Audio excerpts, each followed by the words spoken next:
What? What? What? What? What? What? What?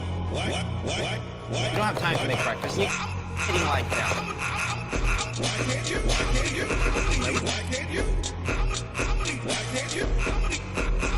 Making the song double. Why can't you? Why can't you? Why can't you? Why can't you? I did this. Why can't you? I made the song double. Gotcha. I was like, what if I just switch it to solo mode right before we go laughing? Aha! Got him. Got him, coach. Hi, everyone. I'm Mikey Famine, and this is Tim Bristol, and we are the headliners. Air horns.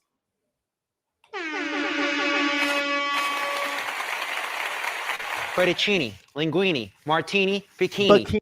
What up, y'all? It's us. We're late because of me, because my house is trying to implode. However, not going to let it. Going to open up the windows instead, clear out that horrible gas that's in my house. 2 gold stars for the person who can name the horrible gas that has been trapped in my home and that is irritating my dog because he doesn't like it when the smoke detector goes off. It hurts his ears really, but he winces, dude. I feel terrible. That's why I've never had that beep in the background, is because Zero would not allow it. Apollo does not. He starts shaking as soon as he hears a smoke detector. He's Their terrified. hearing's like, what, 5 times better than us? And that motherfucker's like chirping at a sine wave at like 100 decibels. He hears it. I gotta like take. When we were living in our old house, we had the smart detectors that were like smoke and carbon monoxide. But they took like lithium ion batteries. No. And when they ran out, it would start beeping, and then Apollo would be like, I don't like that. He starts shaking like he's been abused.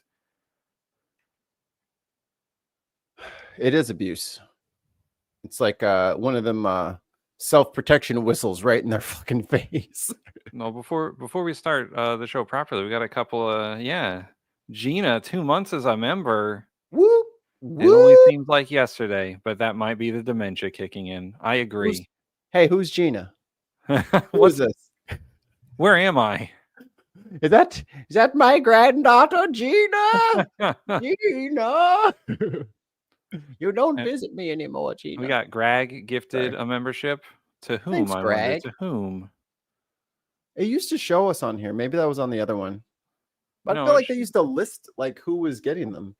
It does show us. Yeah, maybe that was on the other one. Oh, Shane K. I feel like they used to. Jesus, got the audio going on the show. Sorry, I got it already. Lord have mercy. Who's Shane K? Can I have air horns for this, please? Bella. I couldn't do air horns because you muted me. You were repeating us.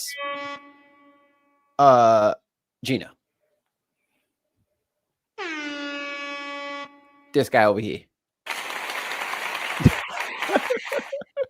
Oh, wait. Oh, that's a real shame. Favoritism.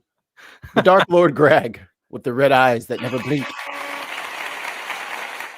Chrissy. Billy. Oh, for Billy. Fettuccine, linguine, martini, bikini. SG.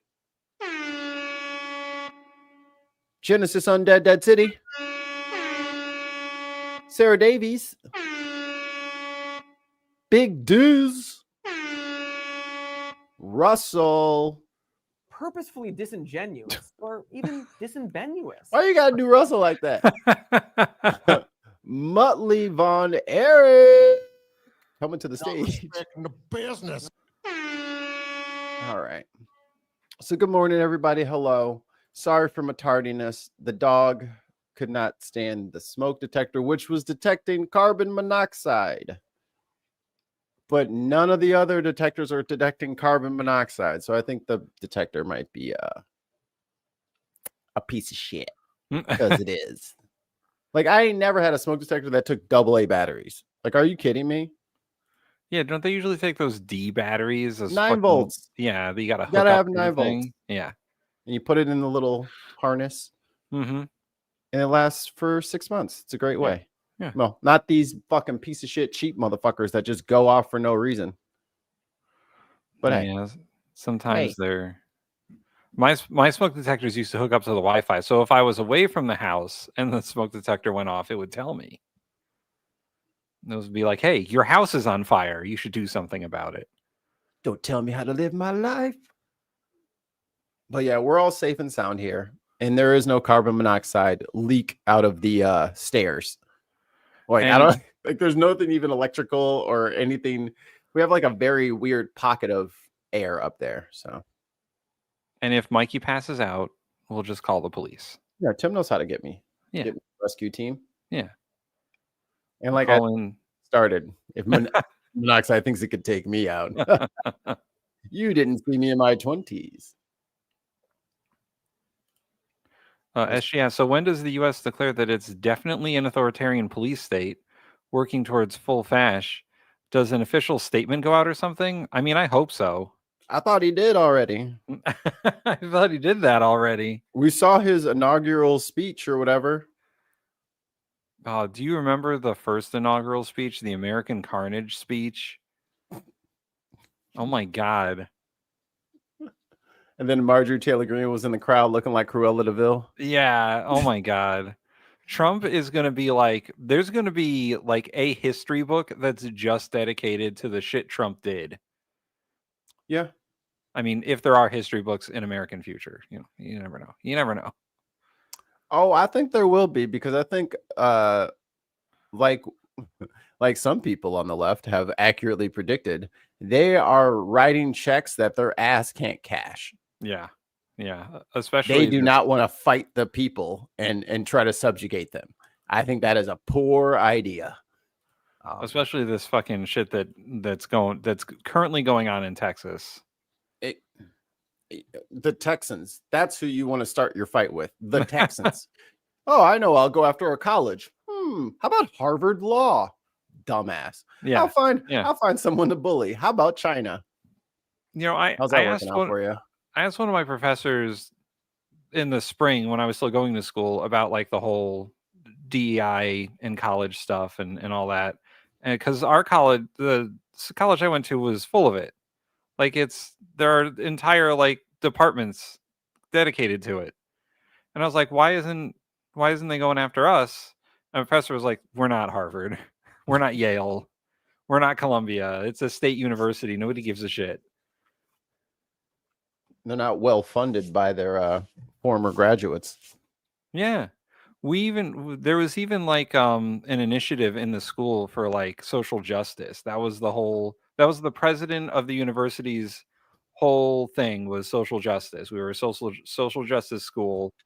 We had a Black Lives Matter banner on the library, like on the outside of the library. Tim, that's racist. Yeah.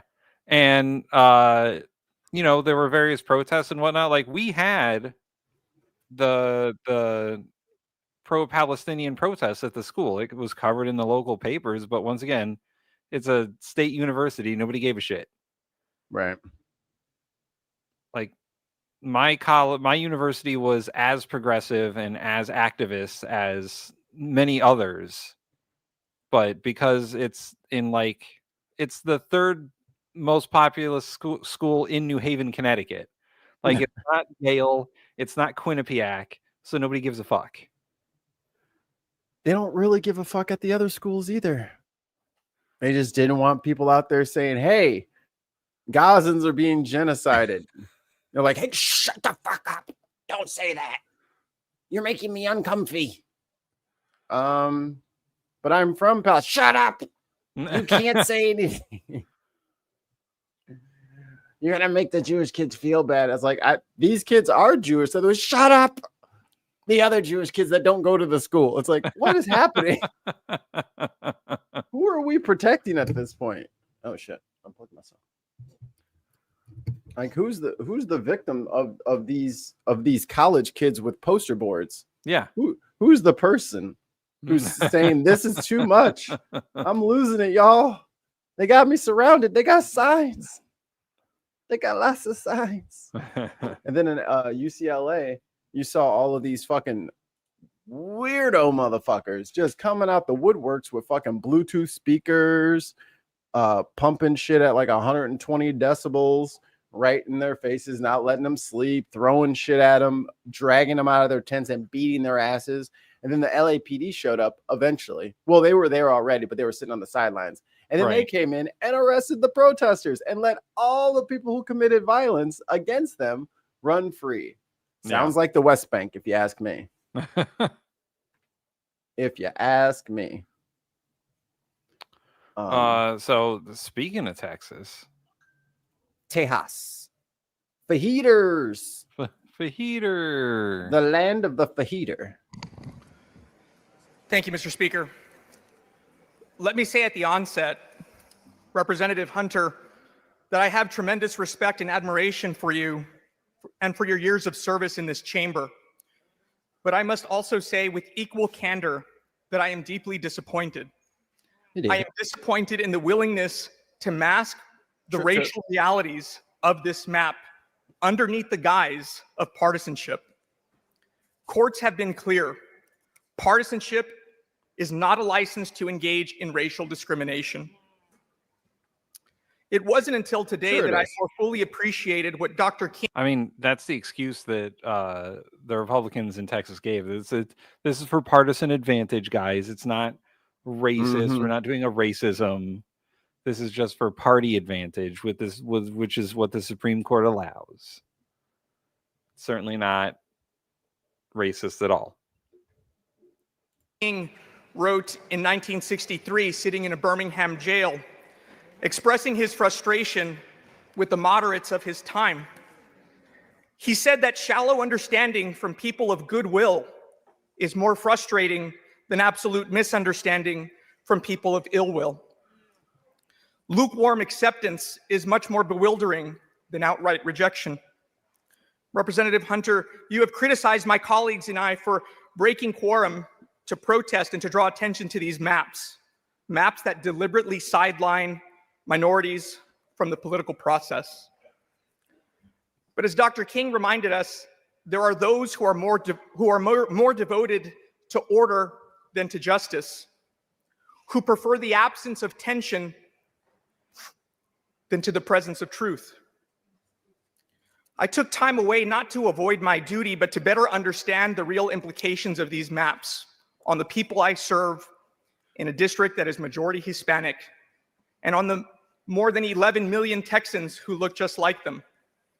Their voices deserve to be heard and deserve to count the same as anyone else's. But let's focus on the congressional districts before us. It was mentioned that the underlying goal was simply to improve Republican performance, and Representative Hunter relied on the lawyers to draw the line. Hey, person. Oh, yeah, we got person. And Trip showed up. Hey, Trip. I would just like to say that all of the gerrymandering is wrong and bad. That's all. There are plenty of things that are bad and wrong, but it doesn't make them fascist. And saying that we're redrawing the maps just so that our party can have an advantage, a better advantage, is still bad. It's in the middle of it's in between censuses. This Yeah. is completely extra legal. Like, this is dog shit, and they know it's dog shit. And if Trump didn't ask them to do it, they wouldn't be doing it right now. This has nothing to do with districts. This is caving to an authoritarian dictator. Dictator is what it is. The entire idea of gerrymandering Right. is bad. Right. It's amoral. It's ademocratic. Yeah. It's not it turns it into not a democratic process when you're creating all these safe districts for all these representatives who never have to worry about being, voted out of office unless it's in a primary for a more crazy nutbag. And it's funny, if you catch the switch in tone and candor from the right, they're repeatedly saying that we live in a republic. Now we're a republic. Yes. Now it's a republic. Anymore. It's not a democratic, federalist republic. It's just a republic, like Rome. And we should all just hail to Caesar. Yeah. the entire idea is fucking insane. That they're normalizing gerrymandering for political purposes, so it's not for racist purposes. Like, we're not doing it to do a racism. It's just because we want to hold all these seats. Speaking of holding seats, Muttley Von Eric, 5 British pounds. Leave my poop out of this. It smells wonderful, and tells other dogs that the yard is mine. That's why I keep. That's how I keep. Oh, that's a real shame. That's how I keep the coyotes out of my yard. A big steaming human poop right on the corner of the lot. Oh, God. That'll show them. Keep it moving, coyotes. You're not welcome. But any fair reading Where of are this these map shows what it districts? actually does. It systematically dilutes Latino and Black voting strength while cementing and increasing Anglo control. Any claim to the otherwise is either... Is the Electoral College functionally democratic? No. It's the opposite. In fact, it was designed to be the opposite of democratic. Yeah. It's Like- DEI for white states. Yeah, it's basically, you're not, boy, all right. Quick American civics history lesson here. When History lesson with Tim. do I have a, Civics 101. Y'all just being numbnuts right now because you forget your own history. Y'all just being nuts. You're numb All right. nuts. so when Americans vote for president, they are not voting for the president. They're voting for Have a good show, man. electors. They're voting for electors to choose the president. So what happens is in all but I think 2 or 3 states, it's winner takes all for those electoral votes, and you vote. And like, so let's say in Connecticut, we have 7 electoral votes. So if a Democrat wins Connecticut, they get the 7 electoral votes, which means the 7 Democratic electors get to go to DC on January 6th and cast their votes. They can change their votes if they want. That's Because called that's great. that's called a faithless elector. Not every state you can do that, but some states you can do that. Some states have it written into their constitutions that if we send an elector, they have to vote for what the majority of people voted for. And it's weird that that's not a rule everywhere. Yeah. You know, like, why wouldn't it just be a rule everywhere that, hey, you're going to do what the election says? Okay. Maybe. What? There is no maybe. It's happened a couple of times where there have been faithless electors where people have voted for, I think Trump, Hillary. There was a couple faithless electors who voted for not Trump or Hillary. I think they voted for somebody else. Not enough to like swing the Electoral College, but The great state of Nevada votes for Jill Spine. has Mikey Tim, America has- ever truly been a democracy since it gained independence? The answer is no.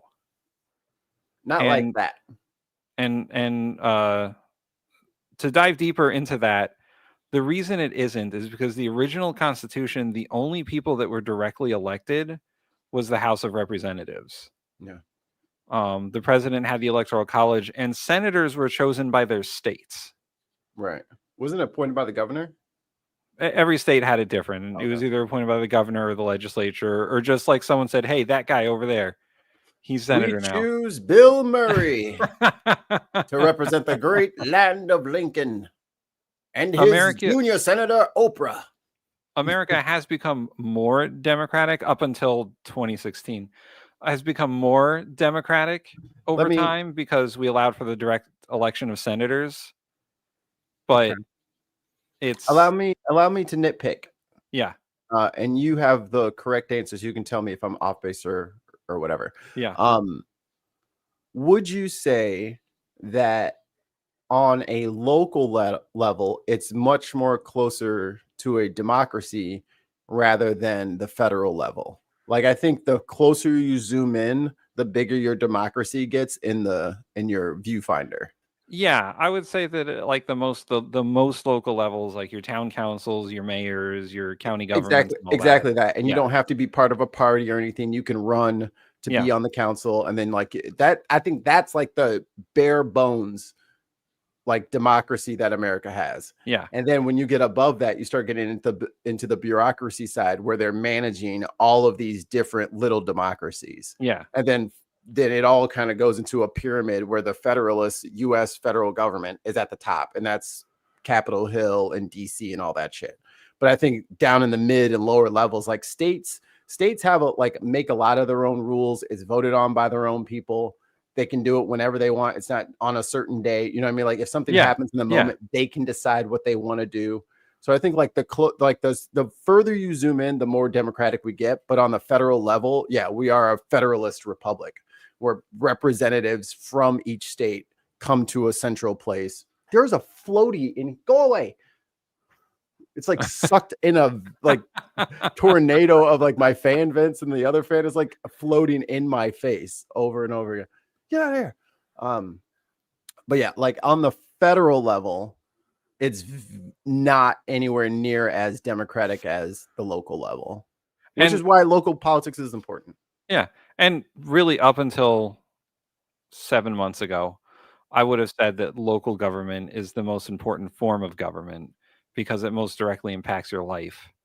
You know, property taxes, fire department, police departments, roads. Yeah, your chief of police. Yeah. Judges. There's so many fucking different kinds of like judges, election boards, systems. Yeah. And election boards, you're in Connecticut, we have registrars of voters that handle elections, which is something we're going to talk about in a little bit because Trump is trying to end elections. But local government is very important because it's what makes things run. Local government makes everything run. State government is also very important because every states have their own laws. 10th and Amendment. Every state has their own needs, and those governments sort of meet those needs for the most part. And the 10th Amendment pretty much I almost want to say enshrines, but it kind of like belabors each state in managing itself. Like you are not going to get any rules from the federal government outside of the Constitution because you need to decide what happens in your state. You need to elect a governor. You need a secretary of state and all that stuff. Like that is up to the citizens to put the right people in place to make sure that their city or state goes in a way that they agree with. The federal government should and does not have a role. So Trump reaching into Texas to try to fuck up the maps is more than just, oh, well, you know, sometimes black people get left out. No. The top of the pyramid should not be anywhere near the state pyramid at all. Yeah. Stay we have a 10th Amendment for a fucking reason. And just because Abbott or Hot Wheels wants to fucking, you know, I would say bend the knee, but you know, wheel over to fucking Trump's cock and just start fucking stroking, doesn't mean that the rest of us have to fucking go along with that. And other states have a response. Well, and working for Congresswoman Delora, I learned that there is a clear sort of division of powers between state and federal governments because there are things that the Congresswoman cannot do when it comes to dealing with state issues. And there are things that like we have to refer them to their local representatives or the governor or the attorney general of the state because the Congresswoman's office doesn't have any power there. And so that's sort of a clear definition of how it all works. Here you go. Trump has a problem for every solution. All right, that's the show. I mean, that's it right there. Yeah. He ain't found a solution that he hasn't fucked up yet. B68981. Do you mind if I steal that? Because I'm going to steal it. Consider it stolen, sir. Or madam. Trump has a problem for every solution. Thank you for your donation to our brain fund. And hello to you. Chrissy says, I find it mental that you would vote for sheriffs and judges. Surely justice should be apolitical. We don't have sheriffs in my state. So we don't vote for sheriffs. And I have only ever voted in my state for what kind of judge is it? It's like a family court judge. Oh, okay. I forget what they're called, but that's the only kind of judge I've ever voted for. Every state has different laws on what you're voting for. Like some states and towns, like they vote for town clerks, and my town I live in now does, but the town I lived in before didn't. Like the town clerk was just appointed by the mayor. So it's different in every state and municipality on who votes for what. Sonny says, for the people, feels like real for the people. Democracy is on the up, even though things are in a rough spot temporarily locally. And that's just the thing. Like, I get that Trump is scary and he's trying to say all this stuff that's scary and he's going to do all this top-down stuff. There are layers and layers and layers of complicity. There we go. That have to happen for any of that shit to materialize. So when he says, I'm going to put the National Guard in Chicago, and Governor Pritzker is going to say yes to that, you think? He just says, you know what I mean? Like, you guys, like, I get that he's been the president before, but you still have to treat him like he's a fucking random dude on the subway who does not understand how government works. Yeah. Because that's kind of what he's proven himself to be. Why are you yelling at me, little girl? I'll be right back. Okay. Chrissy says that politics and justice should never be mixed together. They should be separate at all times. Otherwise, you end up in a dictatorship. I'm gonna push back on that. I don't think. Here's the problem, and maybe this is just an American problem. Judges who are elected, at least in my state, they can't run on a party platform, so they just sort of leave that out. However, I think that whether they're elected or they're appointed, there's still a political bent to the person who's appointing them, the people who are electing them, and judges usually have an agenda. They have their own opinions on the law. Like, even at the Supreme Court, judges are appointed by the president and confirmed by the Senate. If the president and the Senate are aligned politically, then you're going to get judges that are aligned politically with those people. So it's very difficult to find a fully apolitical judicial system. It's not gonna work that way. And I think that one of the things we've learned in America is that you can't expect the judiciary to be apolitical. You can't expect them to not have political opinions, because they all do. They're all humans. They interpret the law through their own lens. So nonpartisan judges still have opinions. They still have political bends, and they're going to act accordingly. Now, there is a certain amount of corruption that comes with that. There is a certain amount of malfeasance, and I think that every court in this country, except for the Supreme Court, has an ethics code they have to abide by, at the very least. And they're sort of put on the tracks by that ethics code. The Supreme Court is an entirely different situation. They don't have ethics that they have to adhere to. So Justice Thomas can get his RVs and his vacations and all that shit from, his benefactors. But at least for the most part, the judicial system has rails that it has to abide by. It has things that, you have to, it has ethics. But you're never going to take politics out of the judicial system, even if you appoint judges or you find some sort of committee to appoint. Everyone has political leanings. Everyone has a political bent. Every judge is going to interpret the law their own way. And it's almost like we need to write the laws better. Yeah. Well, I'm just saying you can't expect human beings to not have political ideals. But this is my thing. I never understood this, and especially when it comes to law. Isn't the law kind of like math?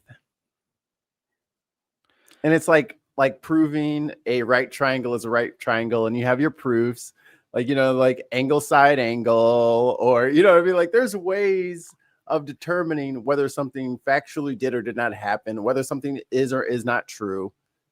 And it's almost like you could just use that. But instead, we have to have was the jury convinced? Was this?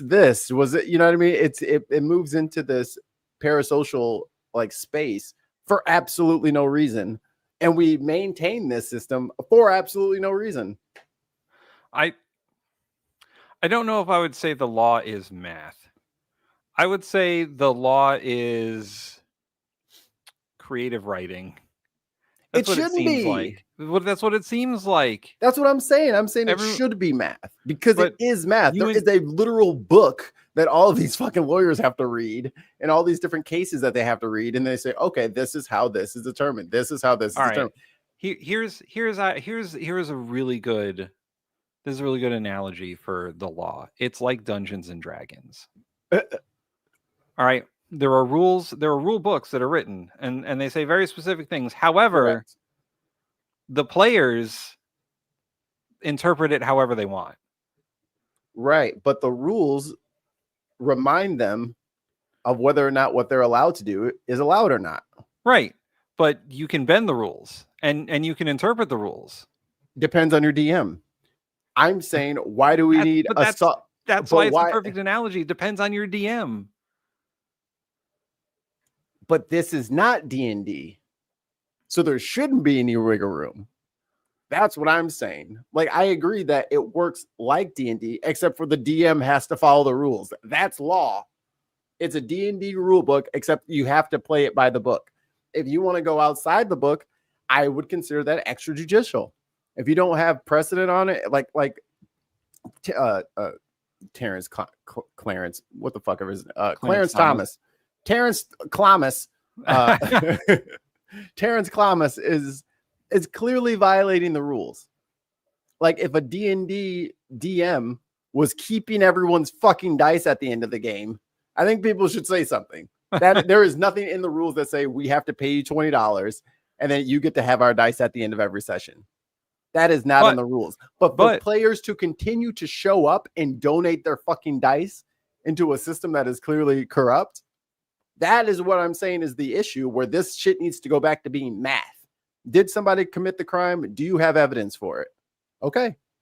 Yeah, but it's not always about did someone commit the crime? Do you have evidence for it? It is Dude, what the fuck else are they doing? But it's the judges are interpreting the precedents of legal cases. That's what's constantly changing.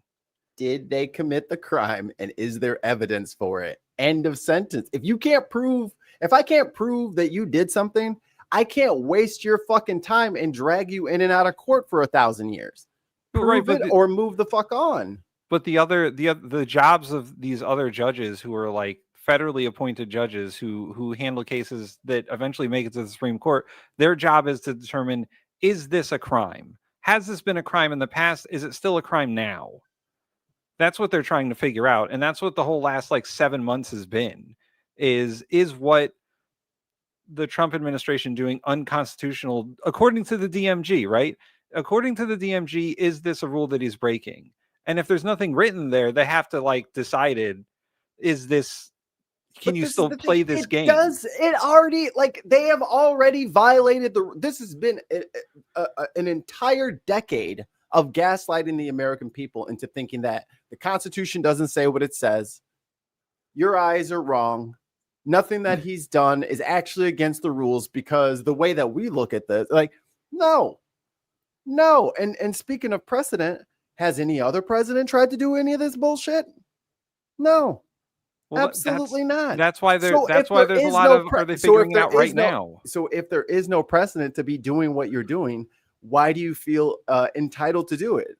Well, because no one's done it before. That breaks precedent. But, so if that's what I'm saying. There's no precedent. There's no precedent to break. Right. So you're doing something outside the law, and you're saying the law doesn't say I'm allowed to do this. The law also does not say that you are allowed to do that in your full capacity. Let's look at what your job description is in the in the Constitution. All of his duties and titles are already written out. All of the emoluments clause, all this stuff has already been made law. And the fact that one person in recent American history has decided, along with his fucking henchmen, his hyenas, in the elephant graveyard, just because they've decided, well, we actually don't know how to read. That's not a fucking excuse under the law.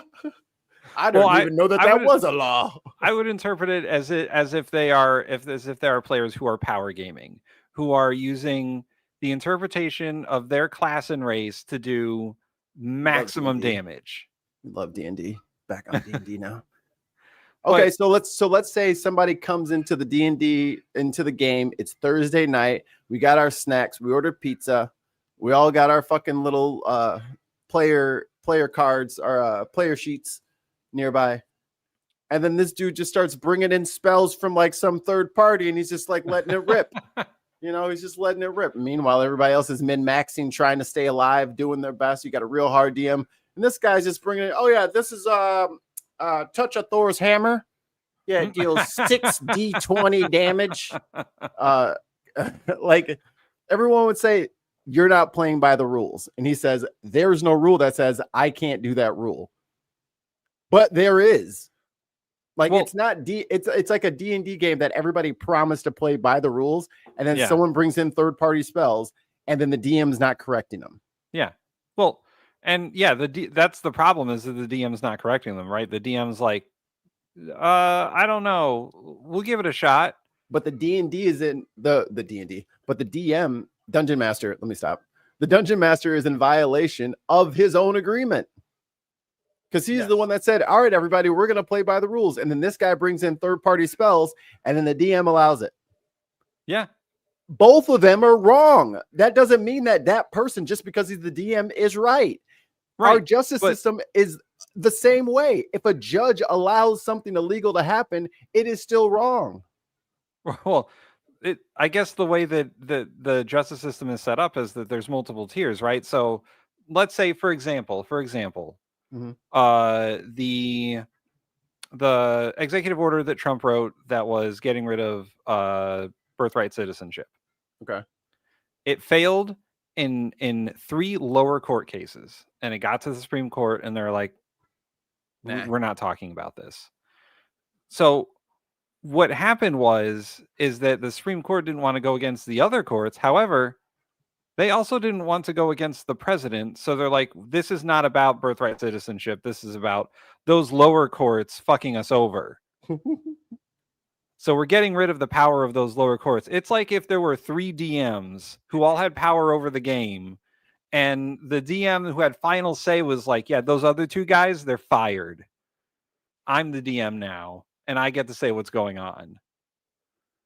And while all that's happening, the rules that they all agreed to in the beginning of the game have still been in play. They're still in place, and that player and that DM are still in violation. So the question is, if there is no law, if the law is not going to be enforced, is the crux of it. Because if you're going to do extrajudicial shit and claim that it's fine, then you do not believe in the law. But there's judges all over the place who don't enforce laws. Then they do not believe in the law. And they say it's their discretion whether or not to impose laws or sentencing standards or all this other stuff. I wonder who set that up. I wonder if the white supremacist fucking history of this country has anything to do with the fact that sometimes judges just don't have to do what they want to do. But I mean, I might just be some woke beta male who thinks that a contract is a contract, a social contract is a social contract, and laws mean laws. I mean, they want to lock everybody up for anything or deport anybody for anything. But when it comes to big things like limiting the powers of the executive branch, everybody wants to sit on their hands. Yeah. Well, I guess the problem, and this goes all the way back to the original Constitution, is that Article 3 is so vague about the duties of the Supreme Court and what the courts are supposed to do besides determine whether or not things are constitutional.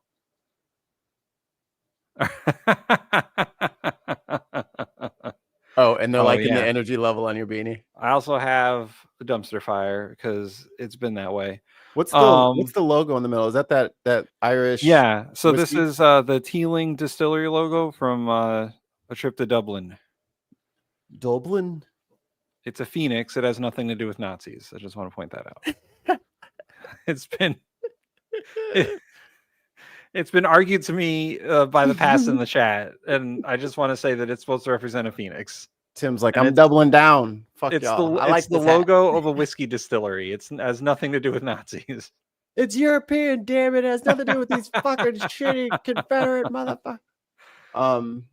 But if you ever for those of us who have read the Constitution, Article 1, the Congress, the legislature, very well defined, very exact powers. You know what they're doing. Article 2, the presidency, very well defined, very exact powers. You know what they're doing. Article 3, the judicial branch, a couple of paragraphs, kind of vague, don't really know what they're doing. Like, they had to pass laws to give the judicial branch powers. Right. So, and until then, all they did was like interpret whether or not something was constitutional, and that was all that. Even the Supreme Court justices even went around to the circuit courts and held court there because they had so little to do. Right. Which is the point. They're not yeah. supposed to be supervision. Real last one, and then we'll get back into this. Who do you think ultimately pays tariffs? I think it's American consumer, and you would be right. 100% right. They're taxes on companies, which are then passed on us. And no, the companies will just pay the tariffs and just make less money. They are doing that a little, but not as much as Trump would like. Well, they're trying to do it because they don't want there to be a COVID-like fucking pandemic rush on the stores. Yeah. Which, if you guys are in the States and you're not buying canned food and what cases, or every time you go grocery shopping, get like 10, 15 extra cans of food, get an extra case of water, stick it in the garage, stick it in the basement. Trust me. Time to start a greenhouse. Yeah. If you're not growing plants already, even if it's just like some little stuff, like we have a little hydroponic thing in the kitchen, lettuce. Yeah. Lettuce grows really fast. So you can get like a salad every 2 days out of that motherfucker. You harvest it, put it in a freezer bag, put it in the refrigerator. You're good to go. Mikey's not going to like this, but green onions grow endlessly. I got to go. They grow forever. I got to go. Let me tell you this, Tim. When I become president, guess who's getting deported? All the motherfucking onions. All you onion growers can go work making iPhones with little screwdrivers or some shit. Because I'm telling you right now, as soon as I become president, I'm banning onions out of this bitch. If I see your dumbass with an onion, you're going to jail. I'm not playing. I'm putting every onion haver in jail. And if you're caught distributing onions, are you holding, bro? You got onions? I'm gonna have all the agents running around. How you make that sauce? Hey, yo, let me smell them tacos again. Where the dried onions at? You got pounds of the good stuff in the back. I know it. Let's finish this Texas thing so we can move on. Hell no, you can't have Funyuns. They're fake. Ain't nothing fun about Funyuns. Understanding the racial realities of this map, or is deliberately misrepresented. Goddamn right.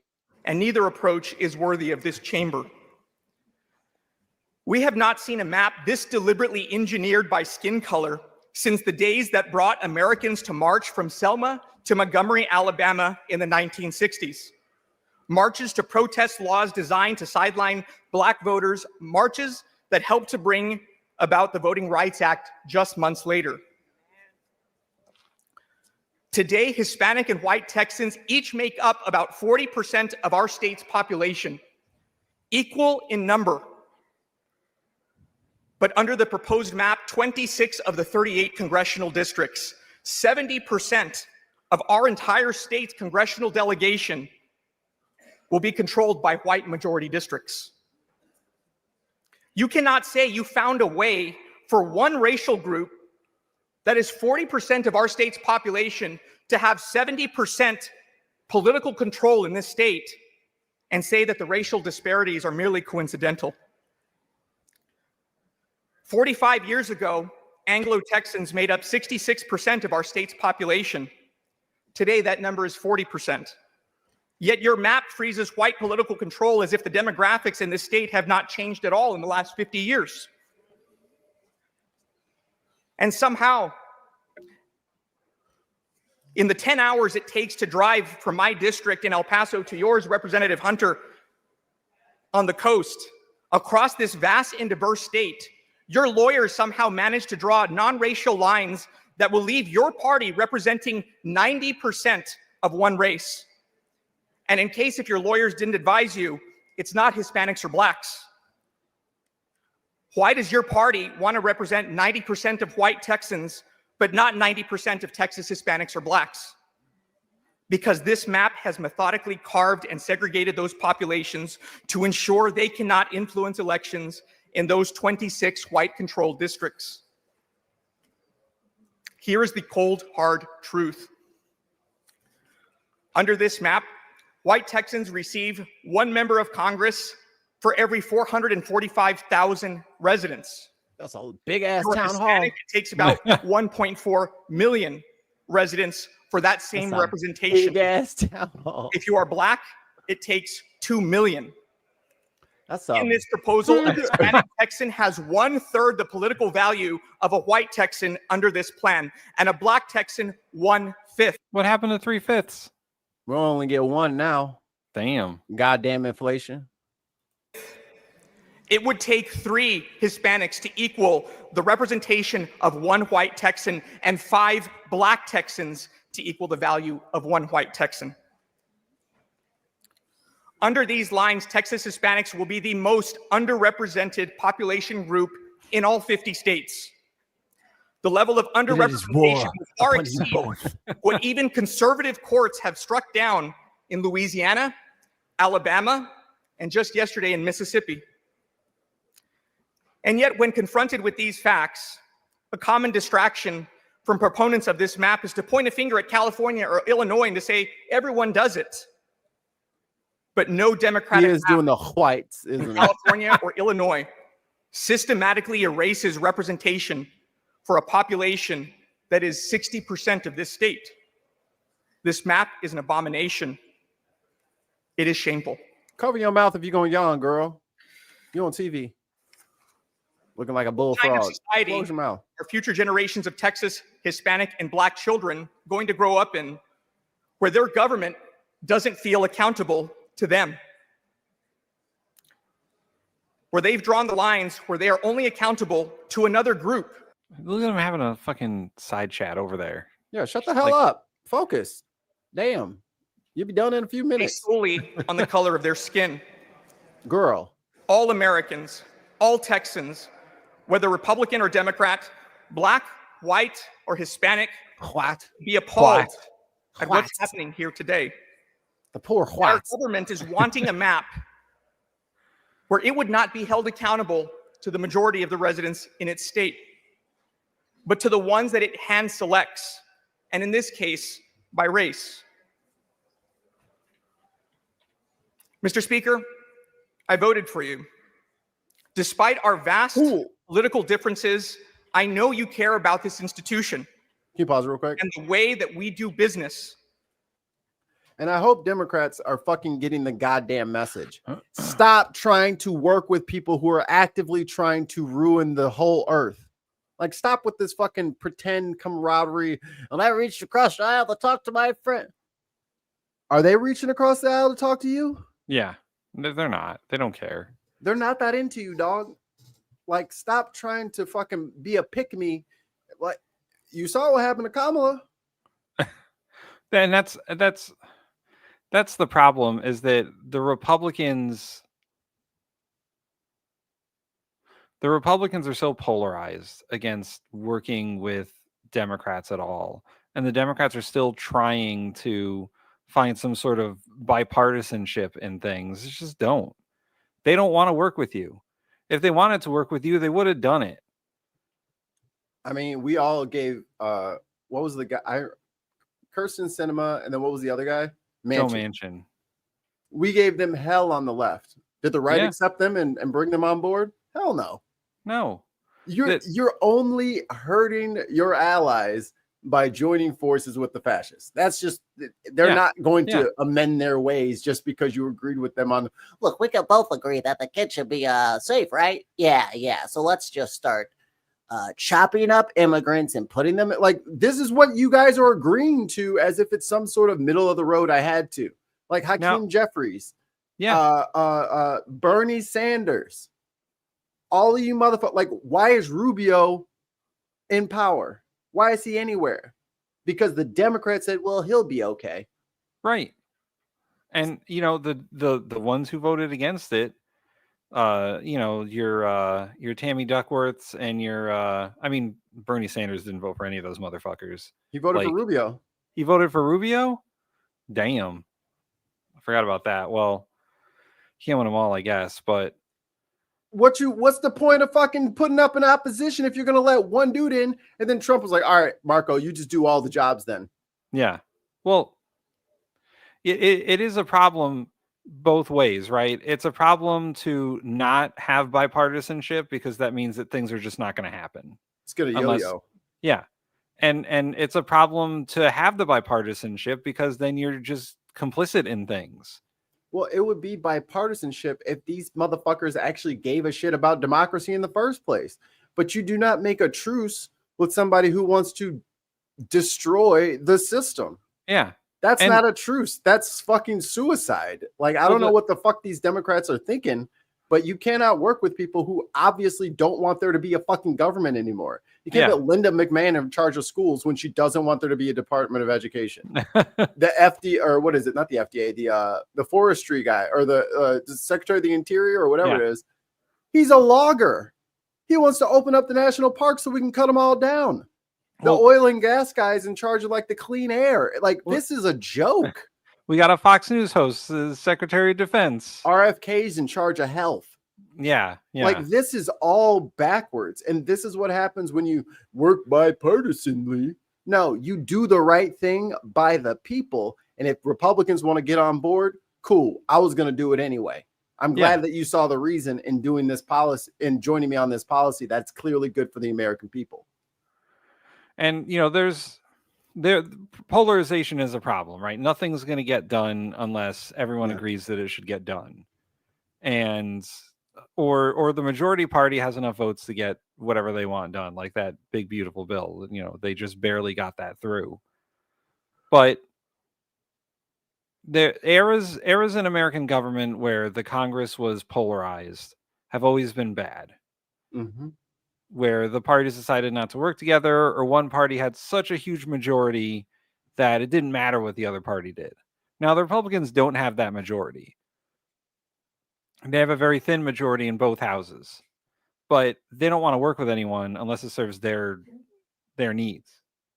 And the parties are not the parties of the past when one party is trying to ruin the midterms to hold on to power. Yeah. And they still want to, I'm going to reach across the aisle and work with. Motherfucker, when? When do you think the pendulum is going to swing back to your dumb ass? The tether ball is not coming back to you. They're going to be spiking that bitch. The ball will be 18 feet up in the air and you will not be able to hit it back. You're going to lose. We got a question from Billy. Are you asking about Texas? Because I can tell you what Texas would look like under actual proportional representation. I'll be right back. Texas, according to party registrations, is 46% Democrat. That doesn't make sense. Hold on. These are wrong statistics. Here we go. Sorry, I had wrong statistics. Texas. Where are you, Texas? It all fell apart. Kansas. These are not in alphabetical order. What the fuck? Why wouldn't they be in alphabetical order? Here we go. Texas. Texas would be 40% Democrat and 46% Republican. And then there's an amount of unaffiliated voters there too, about 15%. So it would be a little bit more equal. It wouldn't be this, I think they're dividing it up so it's like 30 Republican districts and 5 Democratic districts. It would probably be closer to like 25-10. Or maybe like 2015. Probably 2015 would probably be proportional if they did it that way without taking into effect like party. So yeah, they're cocking it up real good. I'll let this guy finish while Mikey's gone. To serve the people of Texas with fairness. But Mr. Speaker, we all took an oath to uphold the Constitution, not to flagrantly violate it or to test its limits. This is shameful what is happening here, Mr. Speaker, and with this map, I can no longer in good conscience continue to support you.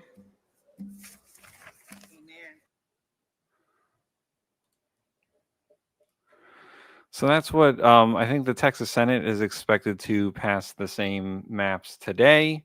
And then Governor Hot Wheels will across all the states. Boy.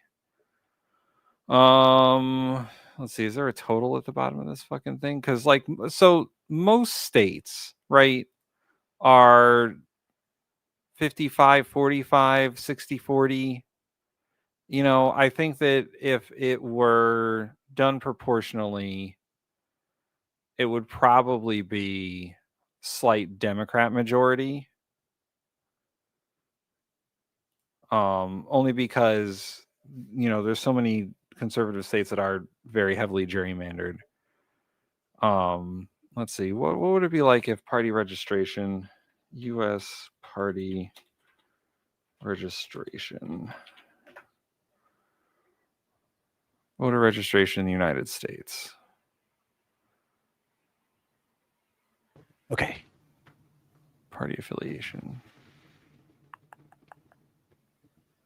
What I miss? We're just answering the question to what would the House of Representatives look like if representation was more in line with party registration. Oh, there would be way more Democrats that would get way more districts. Are we talking about like if people like if each representative represented the same amount of people? If You, like, they believed in a if they certain way? represented the same amount of people and it was based on what actual party registration was. Oh, it'd be crazy. The blue districts there would be like 50 blue districts in the same city.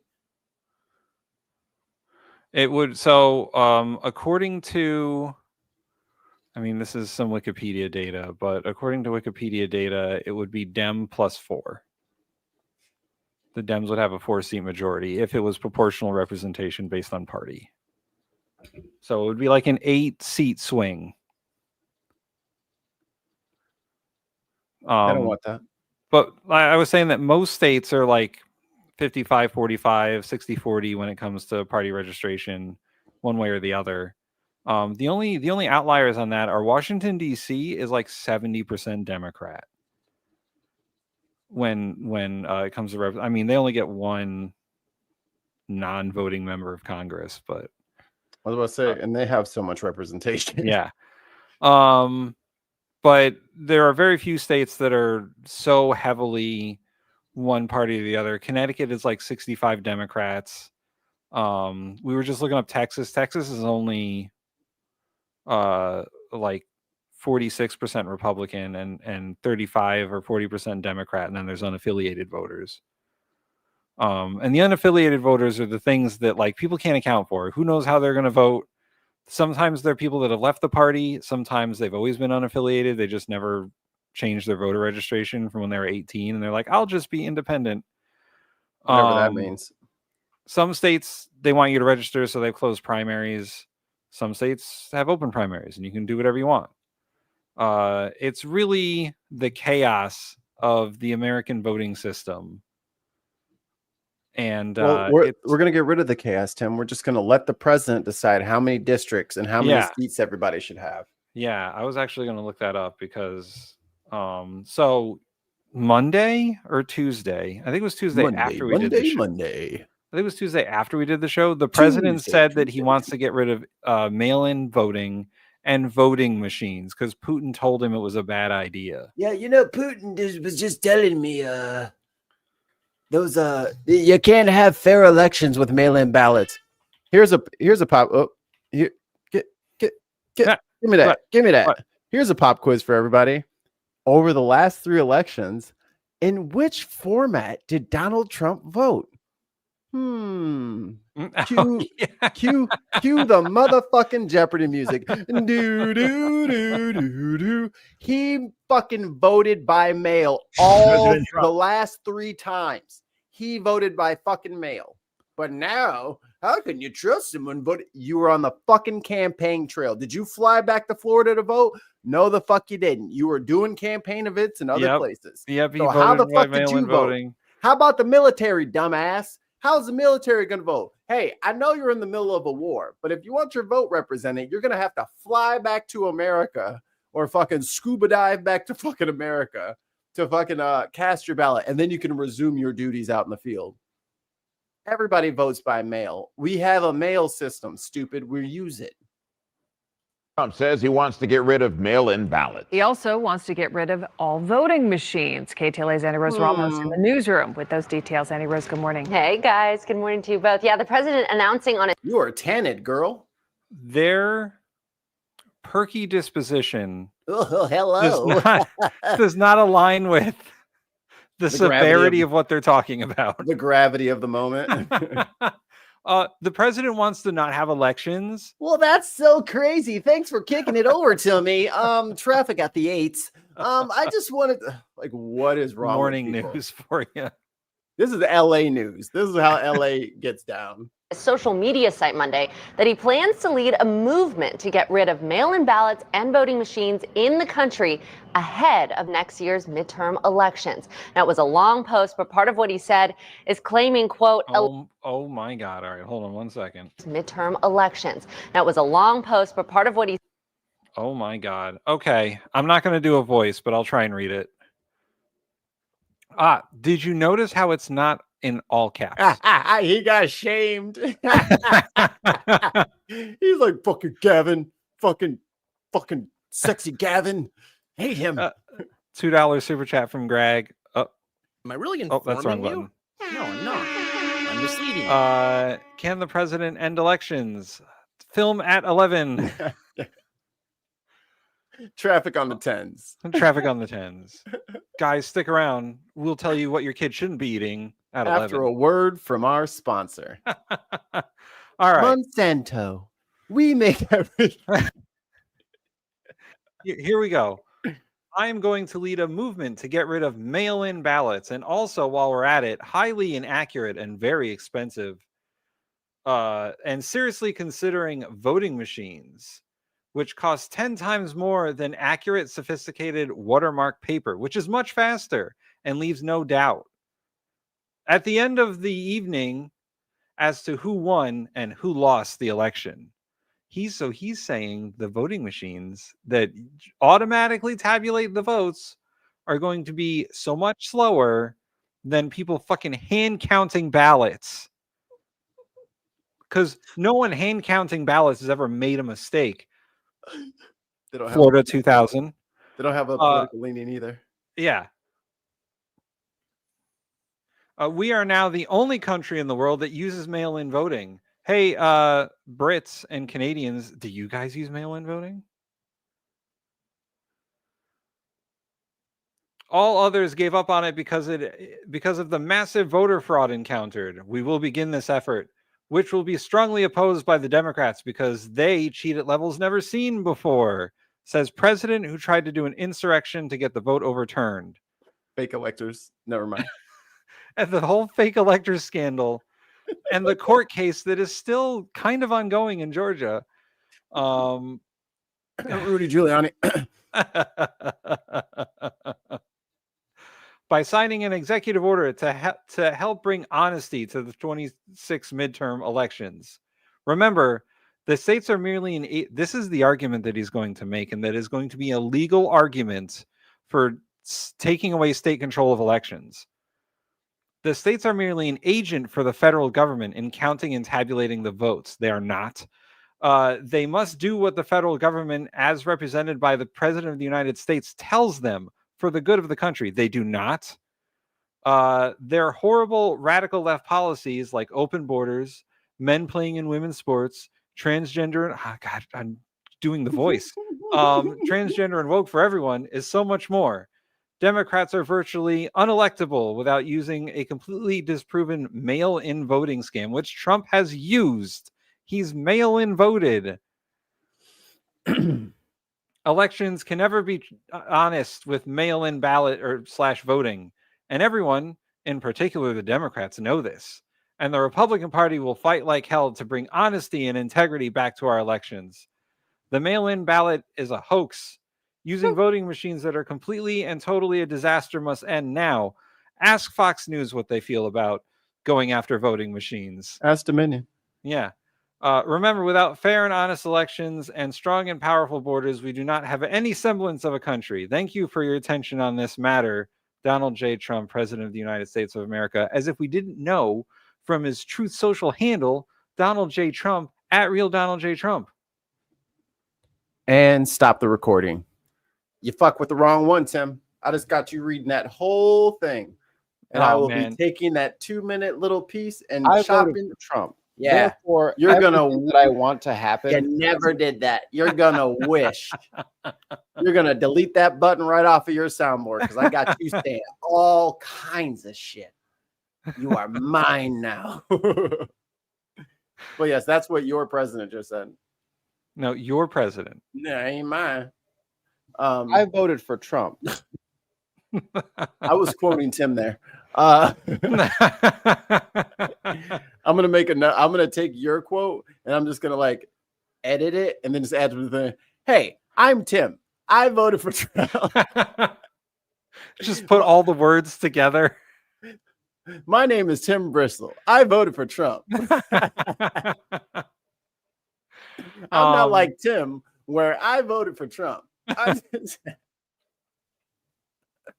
just add a little tag on the front. This is the ball game, folks.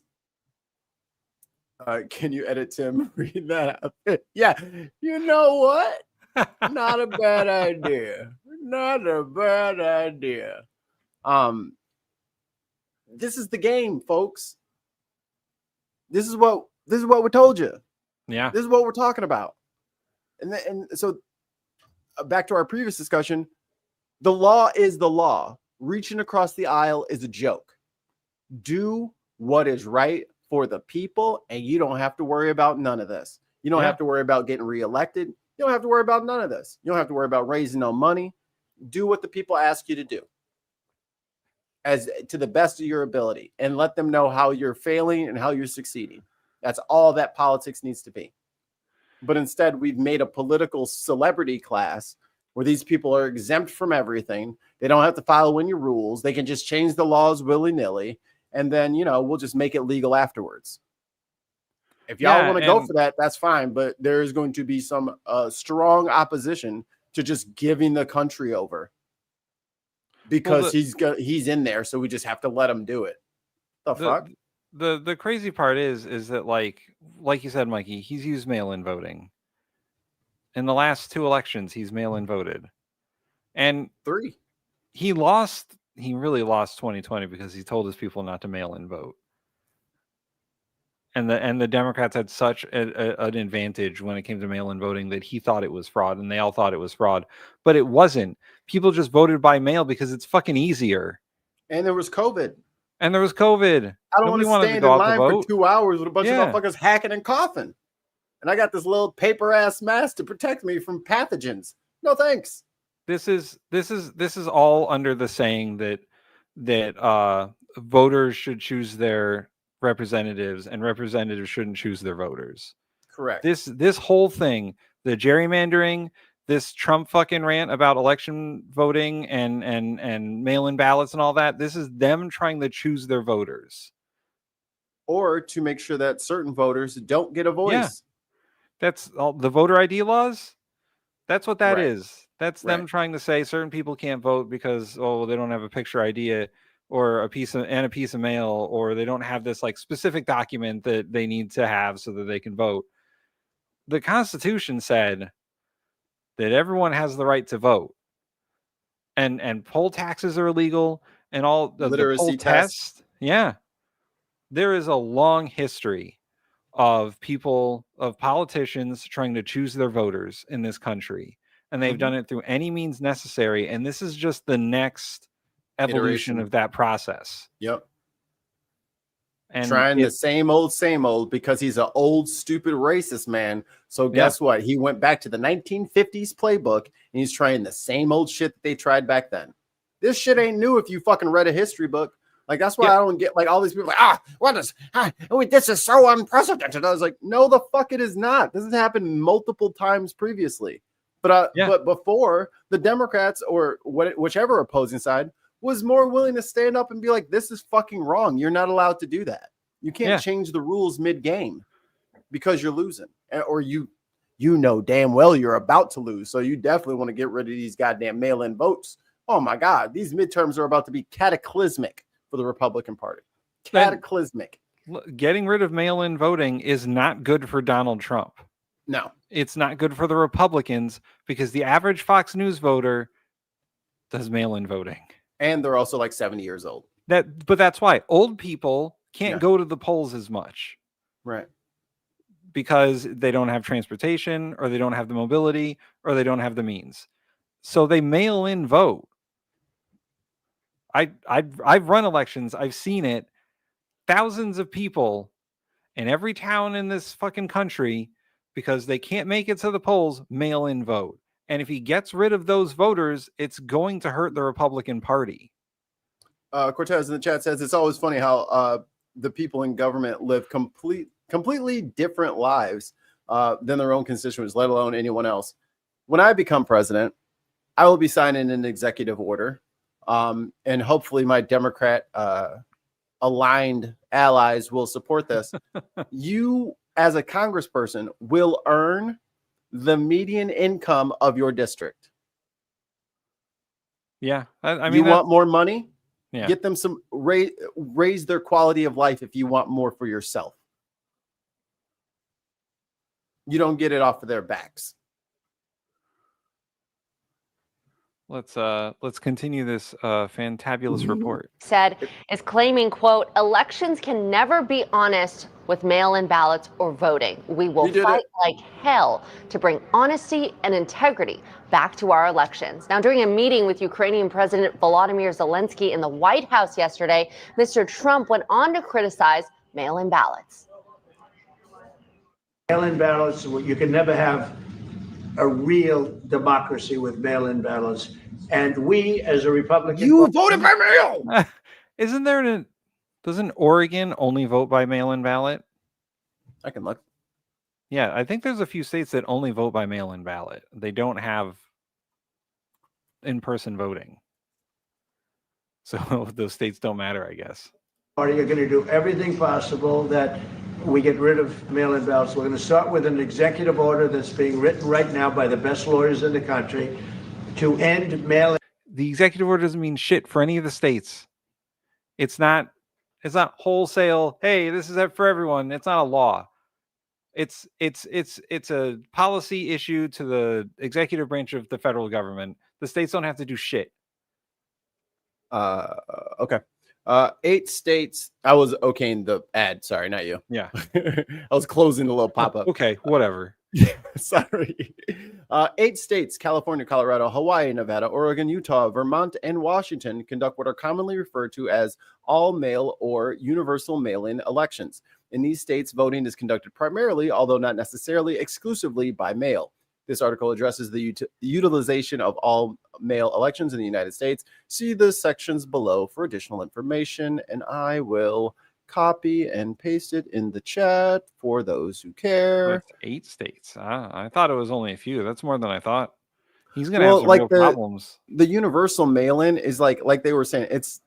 It's generally how their people like to vote, but they can do other ways. It's easiest, most convenient for them to do it that way. I think that's kind of how Connecticut did it during COVID, was that everyone got a mail-in ballot. You can choose to do it or you can choose not to. Right. You can vote in person if you want. But you can either mail it in or drop it off of the ballot box, or you can go and vote in person. But everyone got a ballot so that you could do whatever you wanted. Like if I want to fill my ballot out at home and put it in a box at the polling place. Yeah. What's the difference, yo? Yeah. And I know he ain't talking about some motherfucking election integrity. How many millions of dollars you owe for all of the lies you and your little highness been spitting? All y'all do is lie about elections. What's homegirl in Arizona? Carrie Lake. Carrie Lake. Yes. 5 years into her, I won, damn it. I won, and Trump won too. You lost. Yep. Everybody knows you lost. And she's still whinging about how she was robbed of her role. And then Trump promptly did not pick her up and put her in the cabinet. You're like, oh, yeah. Well, she also like 100% went on board with the whole fucking Trump bandwagon, and then Trump abandoned her. So that's all she got now. Anybody heard from Nikki Haley? Because they're corrupt, and you know that we're the only country in the world, I believe, I may be wrong, but just about Definitely wrong. the only country in the world that uses them. All right, despite those claims that you just heard there from the president, the United States is not, in fact, the only country that uses mail-in ballots. According to the International Institute for Democracy and Look at these ICE agents hiding their faces. It's an organization working to protect democratic institutions. They report 34 countries allow postal voting. Among those countries are Canada, the UK, and Australia. Now, the topic of mail-in voting, it came up during Mr. Trump. All three of those countries are enemies of the state. Undemocratic banana republic ruled by barbarians and Mongols. Zero. Meeting with Russian President Vladimir Putin last Friday. After the two met, Mr. Trump told Fox News' Sean Hannity that the two leaders talked about the 2020 election specifically. Putin apparently telling Trump he won that election, even though audits and investigations showed no evidence that the 2020 election results were inaccurate. Vladimir Putin, smart guy, said you can't have an honest election with mail-in voting. And he said there's not a country in the world that His country uses mail-in voting. His country. Russia uses mail-in voting. Hey, let me, I won't even say nothing. Let me just look it up. I won't say nothing. uses it now. Trump himself urged his supporters to vote using mail-in ballots prior to the 2024 presidential election. This from Wikipedia, but I mean, I can click the little superscript and tell you the thing. If you guys care. Presidential elections were held in Russia from 15 to 17 March 2024. It was the 8th presidential election in the country. The incumbent president, Vladimir Putin, won with 88% of the vote. Why is it always 88%? 88% of Russians love Vladimir Putin throwing heads of state that he doesn't agree with out of windows. Oh, boy. Because, like, you can't say, like, 91%, because then that's too much. 88% sounds right for, like, oh, I won by a huge landslide, but not everyone voted for me. Like, they're acting like it'll be 50% versus 88%, and it's only a 30%. And like, no, that means everybody else got 20% or 18 or 12%. We have 5 British pounds from Allie. Hi, Hello, Tim. Allie. Hi, Mikey. Greetings from Scotland. Please keep up the content. Did they force the gerrymandering through in Texas yet? They're very close to finishing that. I think the Texas Senate is voting on it today, and then Hot Wheels is going to sign it later. Air horns. Air horns. New membership, renewed membership, probably. Hail Mikey and Tim, and hail the rapidly self-disassembling Trump apocalypse. Yeah, Yes. Trumpocalypse is upon us. Trumpocalypse. It is upon us. We already knew that this was a house of cards from the beginning, but boy, sure is windy today. Of course, President Trump won. The U.S. Census Bureau said nearly a third of ballots nationwide were cast by mail in that election. 1/3 of ballots. Who do you think is going to be hurt if 1/3 of ballots can't be cast? No, he's right. Get rid of them. They don't have the numbers for this. That's what's crazy about this. So even if they do what they want to do in Texas, if 2 other Democratic states respond in kind, they're going to lose anyway. Like, they don't want to play this game. That's why they're over here saying, well, you know what? Actually, certain votes shouldn't count at all because the gerrymandering might not work out the way that I think it's going to work out. Gavin Newsom put a monkey wrench in the system, and he's like, oh, shit. Stupid, sexy Newsom. So here's some more data for you. This is from usafacts.com. Voters age 65 and older are significantly more likely to vote by mail in the United States. So this data from the 2024 general election shows that the age group returned about 500,000 mail-in ballots compared to the next age group, which is 55 to 64, which only put in 200,000 ballots.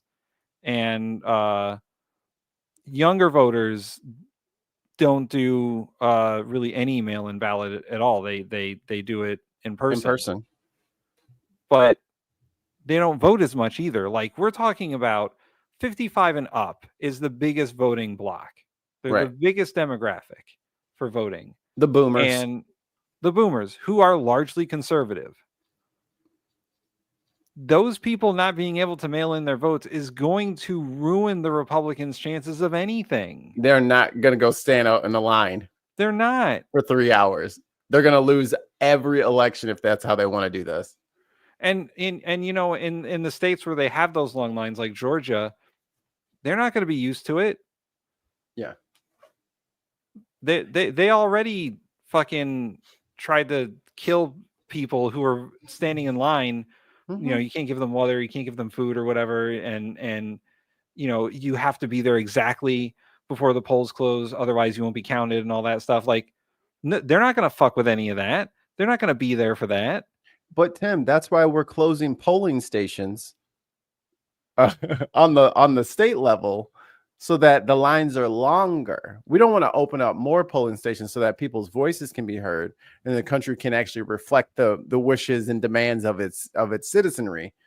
We're going to just make sure that that line gets longer for the next election, so that way it'll discourage people from going.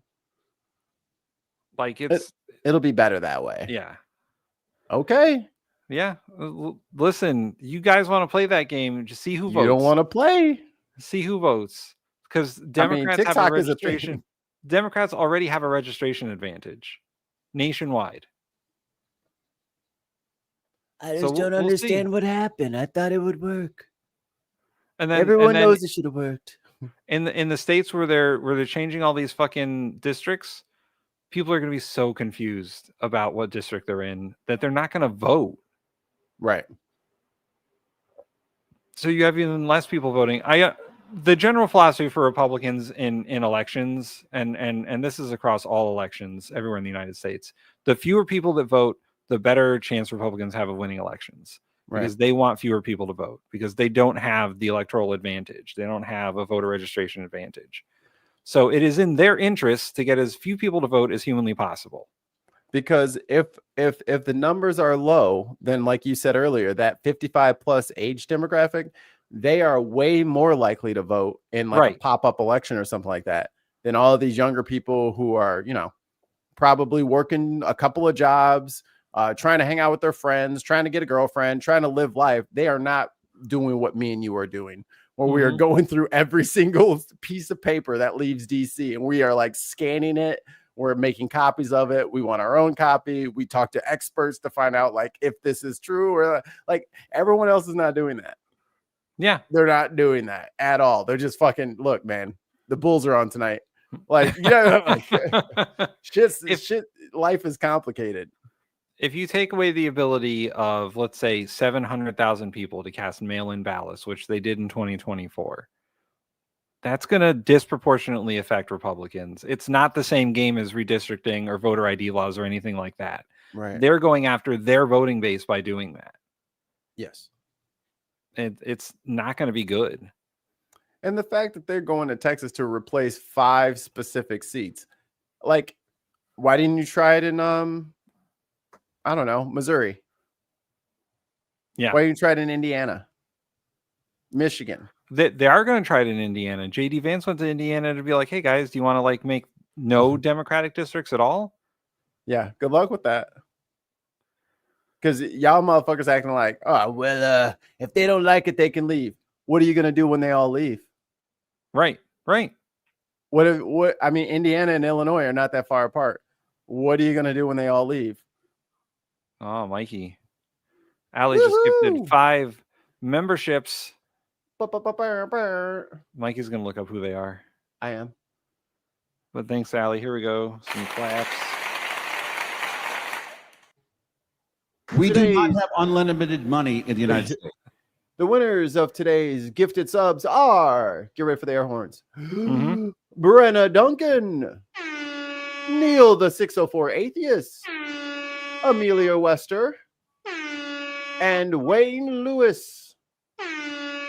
Congratulations. Welcome to the Pintifada. Oh, and Ryan Donovan. I was like, that's only 4 people. And My Unfinished Sock renewed their membership. Welcome to the bin inclusive. Oh, it's membership day on the bin. Don't sabotage your own election chances. Like and share the stream instead. Well said. Thank you so much. Yeah, thanks everyone. Apparently today's membership drive day on the bin. Well, it hasn't been working for a while. I don't know what I looked it up. We both looked at it. YouTube was perfectly fine with us. We imagined it was something wrong with StreamYard. Yeah, because it seemed we like thought it we was had some something wrong yellow. with StreamYard. I was looking for all the little yellow things to click on when you go to the fucking profile page, but there wasn't anything. We didn't get in trouble. It's just not working. Yeah. So thank you guys. We appreciate you. We love you. Oh, we need you more than ever right now. On to something a bit more fun. And then I got something. Okay. Yeah. His jacket's so big. The military occupation of the nation's capital. I got my dad's jacket. Vice President J.D. Vance, Defense Secretary Pete Hegseth. He's a real boy now. Look at Stephen Miller looking like an absolute flaccid penis. Ugh. He looks like, here again. I fucking hate J.D. Vance. He hates that there's probably like a brown camera person in the room. I don't like being around them. They make me feel bad. You know we're older than him. I know. He's like in his early 30s. He's like 30. It's like 35, 34. Oh my God. He And looks like he's 50. Hey, hate will do that to you. It's bad for the pores. How can he be standing and looking like he's slouching in that suit at the same time? He looked like he looked like one of them cockroaches from Men in Black. Yeah. Them long ass roaches. Oh, the worms. There was worms. He's one of the worms. He one of the worms in the break room. Oh, you know what? He looked like Dobby. Yeah, he is Dobby. You little free elf. Come on. Someone give him a sock so he can be free. Don't give him a couch cushion, though.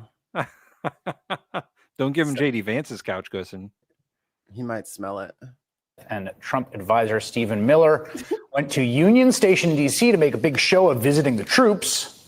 Lots of regular American citizens living in our free country were there too, and so there was some heckling.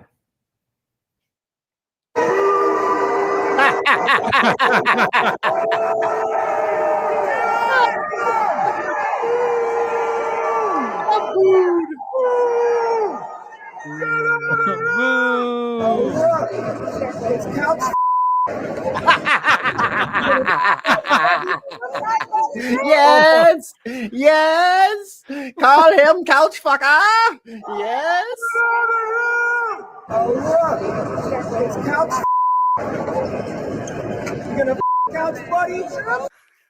You gonna fuck a couch, buddy? Oh, the fact that that's screamed out of even though vice it's bleeped, president. I'm gonna record that. That's fucking hilarious.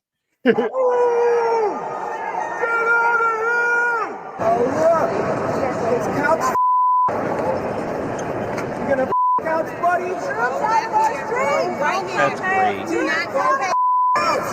Are you going to F a couch buddy is the sound of freedom. Damn Much right. more coming up on what is happening there in D.C. But for J.D. Vance, this wasn't just another bad day at work. The guy just got back from a vacation with his family in England. And we all know how tough it is to come back to work after vacation. I myself was just away. England, hold My on. family for the past 2 weeks, something I'm very lucky and grateful to have done. It's a privilege that I get to have vacation like that because Americans don't get enough vacation. I mean, very few Americans would say we get too much time off, except, of course, Donald Trump, who complained back on Juneteenth. The U.S. has too many non-working holidays, adding the workers don't want it either. He posted that just before flying to his New Jersey golf resort for 3 days. But I saw this stat from Zateo when I was on my own vacation. I just couldn't believe it. It's Zateo. He says it every time. Chris Yo. Hayes. Just say it I'm right. Mehdi Hassan, and thank you for watching Zateo. I'm Mehdi. Quick diversion, Mikey. Did you see Hassan Minaj and Hassan Piker do that interview? Oh no, I didn't see Hassan Piker.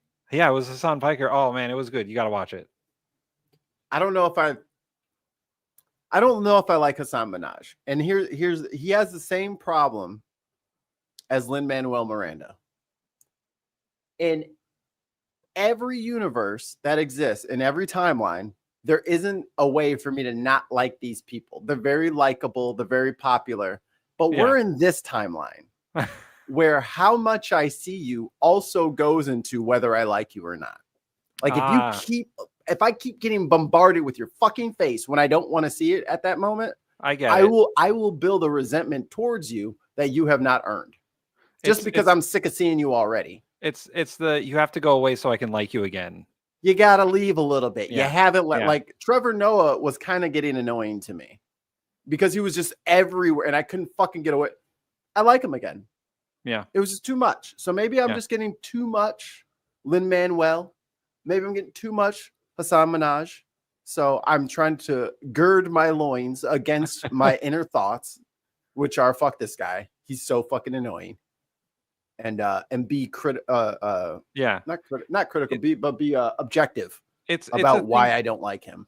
It's a thing in pro wrestling that happens a lot. Wrestlers become overexposed. You see too much of them. Like you don't want to see fucking The Rock all the time every day because then you get fucking tired of him. I mean, Stone Cold and Sting were great because they interrupted shit that looked like it was going well. They're like, nah. No well planned shit going on here. Give me some Steve Weiser's fucking strut down. Did you know he had a relationship podcast? I did not. Stone Cold. If you guys want to and his relationship advice is like, oh, so we got a message here from fucking Dan, and Dan says my wife is mad at me all the time. She says I don't do enough around the house. What should I do? Well, Dan, you need to just fucking do the dishes. Like you see the dishes need doing, fucking do them. Don't wait for no. It's like that's Stone Cold Steve Austin's advice is obvious shit, but said in the voice of Stone Cold. It's fucking hilarious. Oh my god. No, you got to fucking not be a slob. In the business. You got to not be a slob. You got to not be a piece of shit. You got to be real. You got to be a good man. It's just. That's hilarious. I'm gonna have to look that up now because he does an interview podcast where he just interviews wrestlers or whatever. But I never heard about the relationship podcast. Yeah. Oh my god. He might have left it in the past. This was several years ago. Okay. That sounds hilarious though. I want to hear Stone Cold give fucking relationship advice. Fucking just take the trash out. Fucking just put it on the curb. Just fucking do what she wants you to do. Just fucking do it. Just shut the fuck up and do it. That's the very Stone Cold way of doing some shit. I mean, listen, don't be a fucking lazy, dirty bitch, and then she won't yell at you. Sometimes that's what it is, man. Sometimes you just got to be, not a lazy fuck. Hey, you fucking suck at video games anyway. Just fucking clean the kitchen sometimes. You're never gonna get that project card done. Just fucking cut the grass. Anyway, for 7 months now. And in those 7 months, he's gone on 8 vacations. 8. His first one was 5 days after starting the job. Remember that? It was the Vance family ski vacation to the Sugar Bush Resort in Vermont. 5 days into the job. His motorcade was met with protesters. Many carried signs with local-themed insults like Vance skis and jeans. Some protesters even found him out on the slope. JD, how does it feel being Putin's puppet?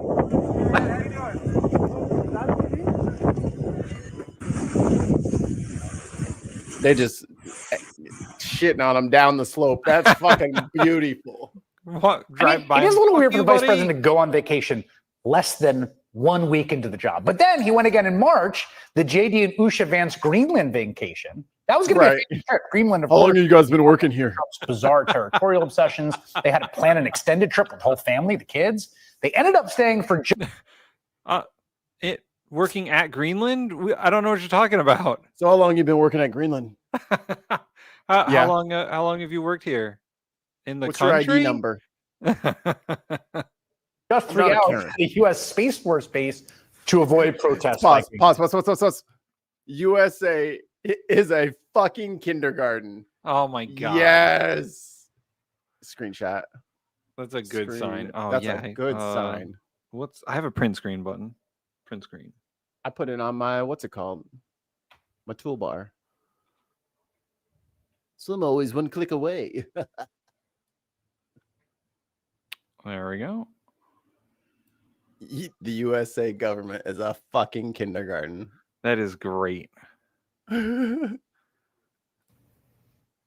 guys, how we doing? Please, at ease. At ease. Good Lord, sit down and eat. JD Vance, you don't fucking tell them what to do. You're not the president. You're not in charge of shit. You fucking at ease, at ease. No vice president has ever fucking walked into a military thing and was like, all right, guys, at ease. Yeah, I know I'm in charge here, but calm down a little bit. Look, Tim, he's a veteran. How dare you say that to a veteran on a military base? The vice president of the United States has 0 rank in the United States military. He's former military. He still has a rank. What was his rank? What, private? First class?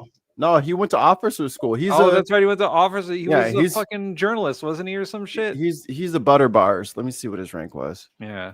Advanced. His rank was probably like captain then. I don't know. But he's retired. He's not.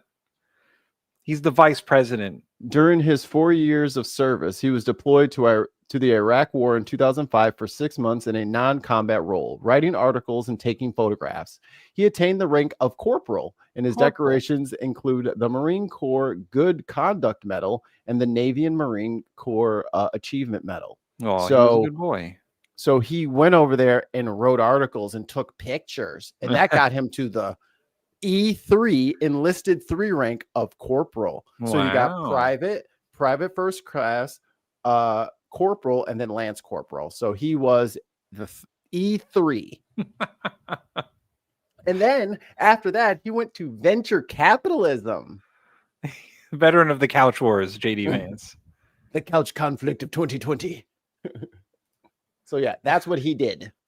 He wasn't even an officer. Right. He's not even a non-commissioned officer.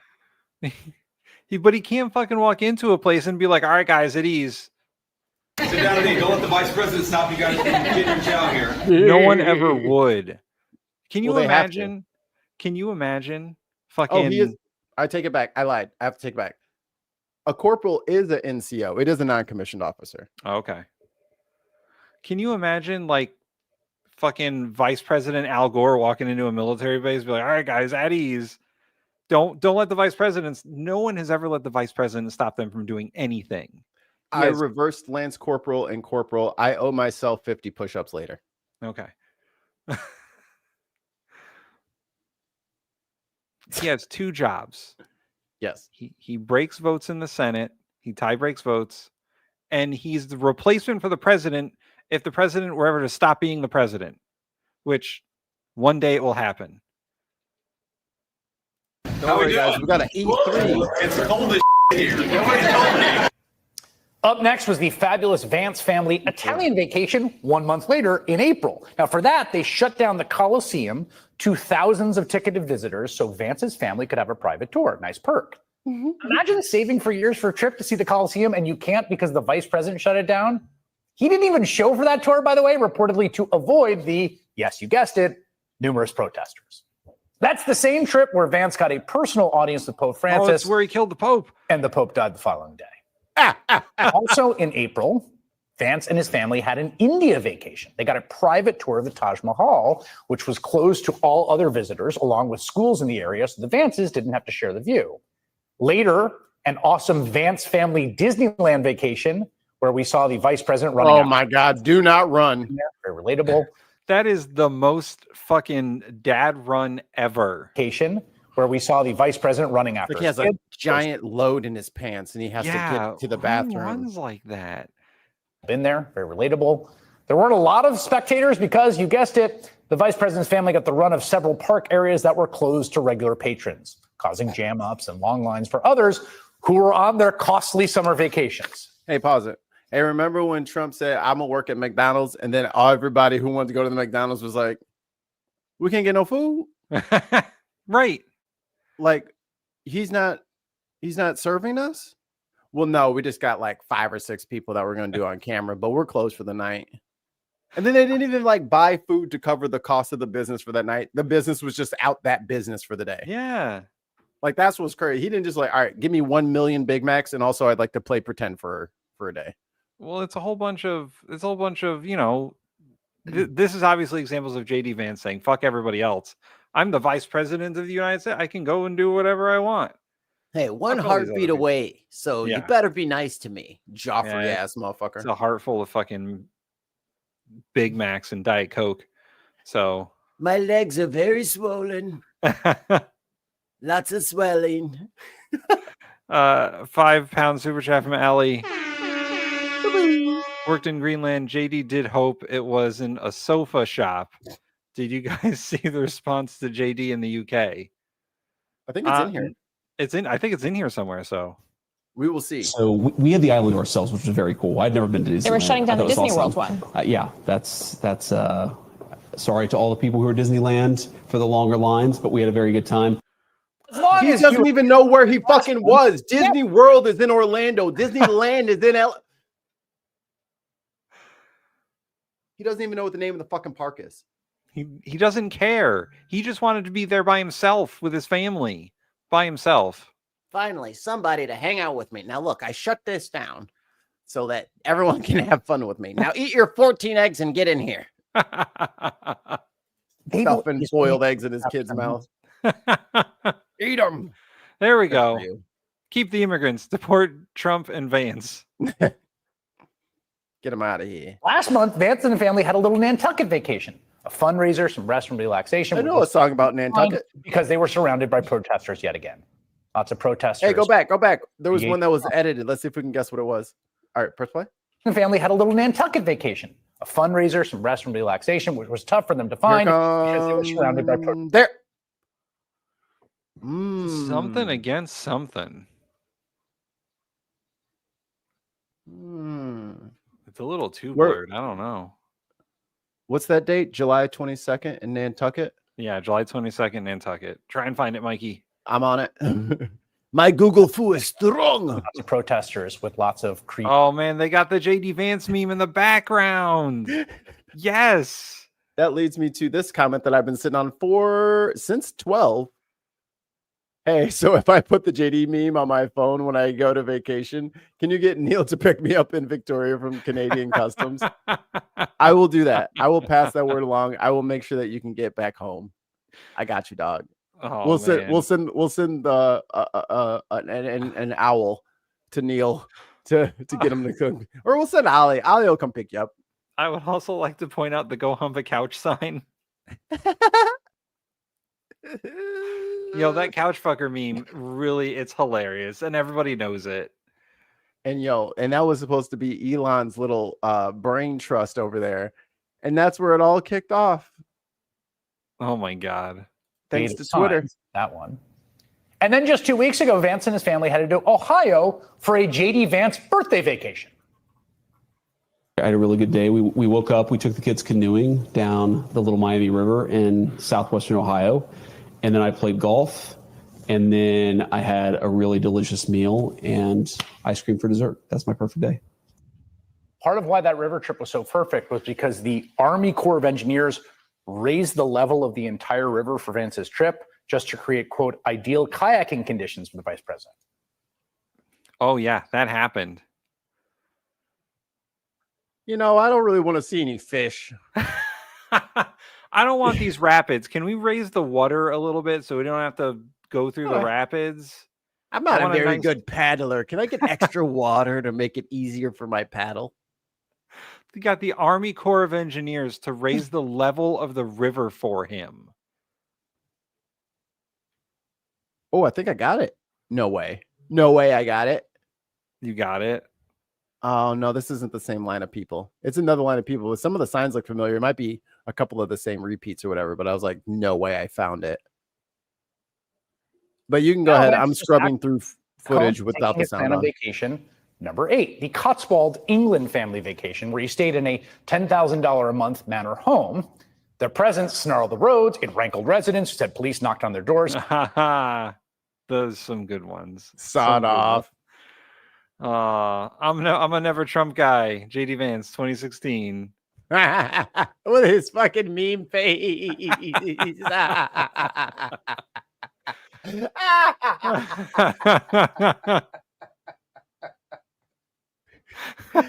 What is the counter to this? No. No, I didn't say that. Yes, you did. I don't look like that. Yes, you do. The fuck you don't. Oh, my son. Names and social media handles of everyone who lives Yo, there. these people in these signs over here, all these signs say get off the couch. Vance, the guy who's media handles of everyone who lives there. Here, let me show you real quick. JD Vance's Netflix password is password. That's hilarious. That's hilarious.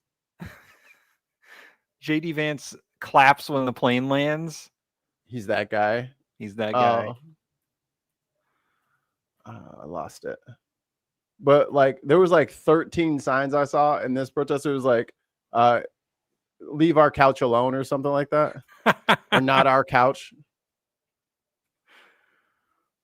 I mean, this is not surprising, right? It's clear J.D. Vance is a guy who's just decided to maximize the trappings of his power immediately upon taking office. He likes the perks. He likes abusing the public trust to rack up the privileges no mere mortal can enjoy. It's rank corruption. It's a compulsion to hoover up every little privilege you can instead of serving the public. And we got more on that next. So that was JD Vance taking all the vacations he wants. Get off our couch. Get off our couch. Get off our couch, meow. They're not playing with him. And he's been wearing a lot less eyeliner. Yeah, but he looks like he's been going on vacations. Like he's a little softer on the edges. No, he's a soldier. So don't worry, guys. I'm just the vice president. You don't have to stand at attention because they fucking don't. He's not in charge of anything. Nope. As evidenced by his 8 vacations in 7 months, he knows the vice president is fucking useless. He knows you're just a little bitch. Speaking of bitches, I gotta. Oh, let me go this way. Target is looking. I'll go this way first. So, Target has been displaying bitch-made behavior over the last few months because at Trump's behest, largely it would seem.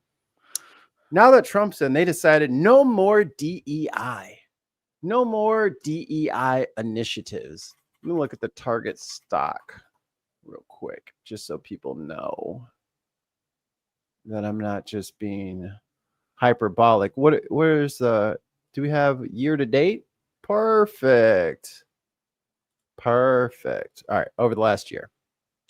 So as soon as they decided that they were going to get rid of their DEI, damn, they went from being worth $156 a share to $121 a share. And then there was another dip on Liberation Day where they went from $105 a share to $94 a share. So from 94 to what's this peak over here? 157. Yeah. That's a lot of oh look, it's just went up. Good for them. They've lost 40% of their value in a year. No, 62%. Oh no, yeah, 40. Sorry, wrong number. Yeah, so they are down bad in a bad way because black people got on social media and they said, "Hey, we ain't playing this time. Do not shop at Target." As a collective, we don't shop there. As black people with one voice, fuck you. Now, some of you might be saying, who fucking cares? It's just DEI. It's whatever. It's their company. They can do whatever they want. Well, Target previously had opened itself up after their run-ins with like Liberty, Moms for Liberty or whatever group that was, because they were having like LGBTQ friendly clothing. So they pulled the clothing off the shelf. said, "Oh, we would never agree to support any of these radical groups." Okay, everybody got their notice. And then they said, you know what? No more DEI, which meant in practice, all of the small, like Black-owned businesses that are trying to get their stuff on shelves, trying to get their products into the market, they were given a special section in Target because they wanted some of that publicity. Like they came out with like a Juneteenth thing, like Walmart. Walmart tried to capitalize literally on the Juneteenth shit, just like Target did. So they're actively seeking out Black and minority-owned, women-owned businesses. Oh shit, the stock went, but it's back down. Never mind. It went back down. They actively sought out to make these relationships with people, and then Trump came, and then they said, actually, fuck you. So if you don't want to work with us, you don't want to support our products, we out. Black people unanimously said, we out. Unless you were in some sort of a food desert and it was the only way to feed your kids, we get it. But try to do better. Well. The CEO of Target resigned yesterday or the day before due to their plummeting value. 40% a year is not nothing. But also this. Target is looking for some new workers at its Little Village warehouse. An internal investigation found hundreds of team members violated the company's ethics policy. A Block Club Chicago report says it stems from the company's medical loan program. It gave out loans of more than $3,000 to cover expenses. However, a glitch allowed workers to pay just $50 of that loan and get the remaining balance erased. What? What? We had a deal and then we kind of just changed the deal a little bit. What's the problem? That's what y'all did. I have altered the deal. 100 employees may have been fired, with that mistake costing the company roughly $1 million. Y'all needed that million, huh? Damn. 40% down year to date. You needed that $1 million, didn't you? Damn. They don't care if they don't give a motherfucker if you fire them. Your company's gonna be gone soon. Rest in peace, Target. You pieces of shit. Yeah, and I used to shop at the Target pretty regularly, and I haven't been since the no-go was called, since the strike was called on going. I haven't been there since, and I don't think I live near one currently, so I couldn't even go if I wanted. But I live right down the street from a Target, like 2 minutes away. It was closer than the grocery store. And I said, "Fuck that shit." It's almost like you can't control Americans by threats. We don't give a fuck. Oh, you're gonna threaten to take our shit away? We'll take all you have away. You want just the racists to shop at your store? Look what happened to Tommy Hilfiger. I don't like it when N-words wear my clothes. It makes it all ghetto. Oh, bet. We won't wear your shit no more. Anybody heard from Tommy in a while? We made you and we can unmake you. Chrissy wants to know if Target is a supermarket. I would say it's akin to like a Tesco. Because I've been to Tesco's in the UK. It's kind of like that. There's a lot. They got a lot of stuff. Target originally was like clothes, like home decor, and then like electronics.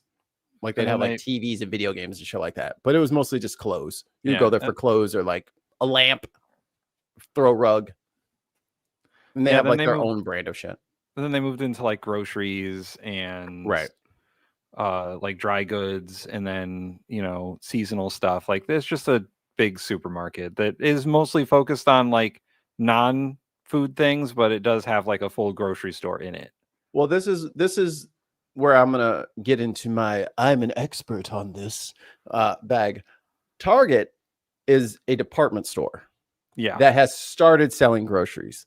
Yeah, I work for a grocery store which only sells groceries. We sell food only. We sold food only, and then occasionally you'd get like Cubs or Sox t-shirts for a promotion, or bubbles, or what I'm saying, some summertime, like the little kiddie pools, like that little seasonal stuff would come in. Yeah, Tesco's. It was kind of more like that kind of shit that we would get that was like non-food related.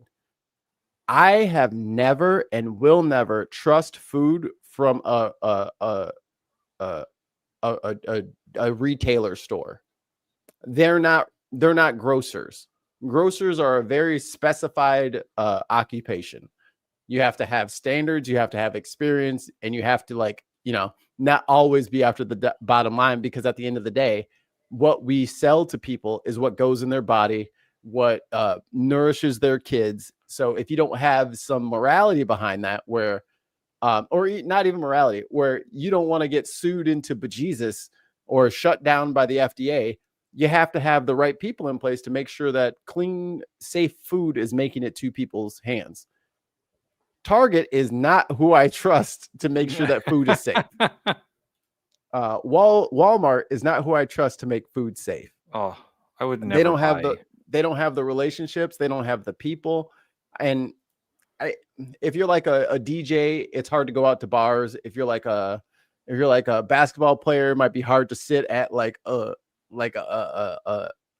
semi-pro game or something like that. When I go into Walmart and I look at their standards and who they have working in certain places, like in the deli or in the meat department, and people are on their phone and, not in uniform, I'm just like, oh, so that shit's not important. But I'm sure you're keeping all of my temperature, all of my food out of the danger zone the whole time you're storing it. I am completely just pallets of frozen shit sitting out while people are putting it away. I'm like, oh, you don't want to make 2 trips, so you'll just leave the whole pallet to defrost. And while you're working on the other half, like it's little shit like that. So if you find a grocery store that you trust, stick with it. Even if it might, the soda might not be on sale this week. Trust me, buy your fresh stuff from people who sell fresh shit for a living. And that is how they keep the doors open. When motherfuckers can just sell you whatever the fuck they want and then make up the money on an overpriced flat screen TV later, you don't want to be there, because they can make up the losses from the bad food and bad practices that they're doing at your expense. Don't let them save money on your behalf. Go to somebody who actually gives a shit about whether or not you can come back and buy more food. But yes, back to I think initially, and I can't blame them. I don't think they believed me. I didn't. Yeah. It was like, okay, buddy, sure. When Dan Smoker emailed Steve on Your Side, he thought he was waiting for a refund from United for a failed attempt at rebooking a flight. It was going to be 18 days going all over Europe, doing a Mediterranean cruise. Their flight from DIA to London got canceled, so Dan spent an entire morning on the phone with United trying to rebook. Oh, that had to be a great fucking morning. United fucking sucks. 7 cups of coffee and a pack of Marlboro Reds later, he fucking got new flights for everybody. Stressed out guy. I don't know if I've expressed this on the podcast before, but United canceled a flight on me before I got to the airport. And then when I got to the airport, they were like, "Oh yeah, you're flying tomorrow." And I said, "What the fuck do you mean I'm flying tomorrow? I'm flying today." No, I'm flying today, dog. Open the plane. Get the plane here right now. Put it back up to the crazy straw bridge that I have to cross to get in there. Let me in. First, he attempted to get United to book his family on a partner airline. If you pay for the ticket, we'll just refund you. Dan says the representative named David put him on hold for a while, came back, and said he couldn't book the other flight, but Dan's card was already charged. God damn. Oh, Dan is balling, by the way. Dan spent 17 grand on airfare for the trip. Damn, Dan. Dan, I always thought you were like a brother to me. For more than 17 grand. He promised a refund and got the family on another flight. I got an email from the person. He said, I got another 18 grand. I'll just buy new tickets. Damn, Daniel. Spelling out exactly what I was getting refunded for. Months passed and that refund never came. Dan was getting no answers, so he contacted us. It was actually you that brought up the possibility of it being a scam. He's right, because when I read that refund email, I spotted red flags almost immediately. Like the email didn't come from a United email address. Yeah. That's always a telltale. Numbers with zeros in front of them. We don't do that in the States. Dollars always listed in USD, dates with the day in front of the month. I figured Dan had been taken advantage of. Thought maybe he'd Google the number for United, a common way that thieves trick people.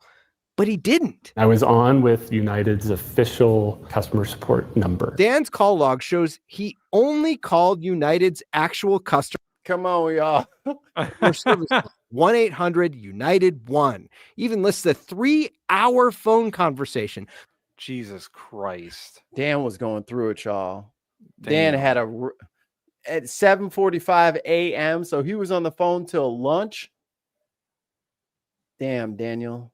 The one where Dan says David took that 17 grand. The more I looked into it, the more clear it became that it was a scam via United system somehow. Wow. How that happened, I have no idea. Steve on your side contacted United, who told us they have record of Dan's calls that morning. The one they do have, which is the same as the one that I talked to David for over 3 hours, 3 hours and 18 minutes, they show as a 13-minute call.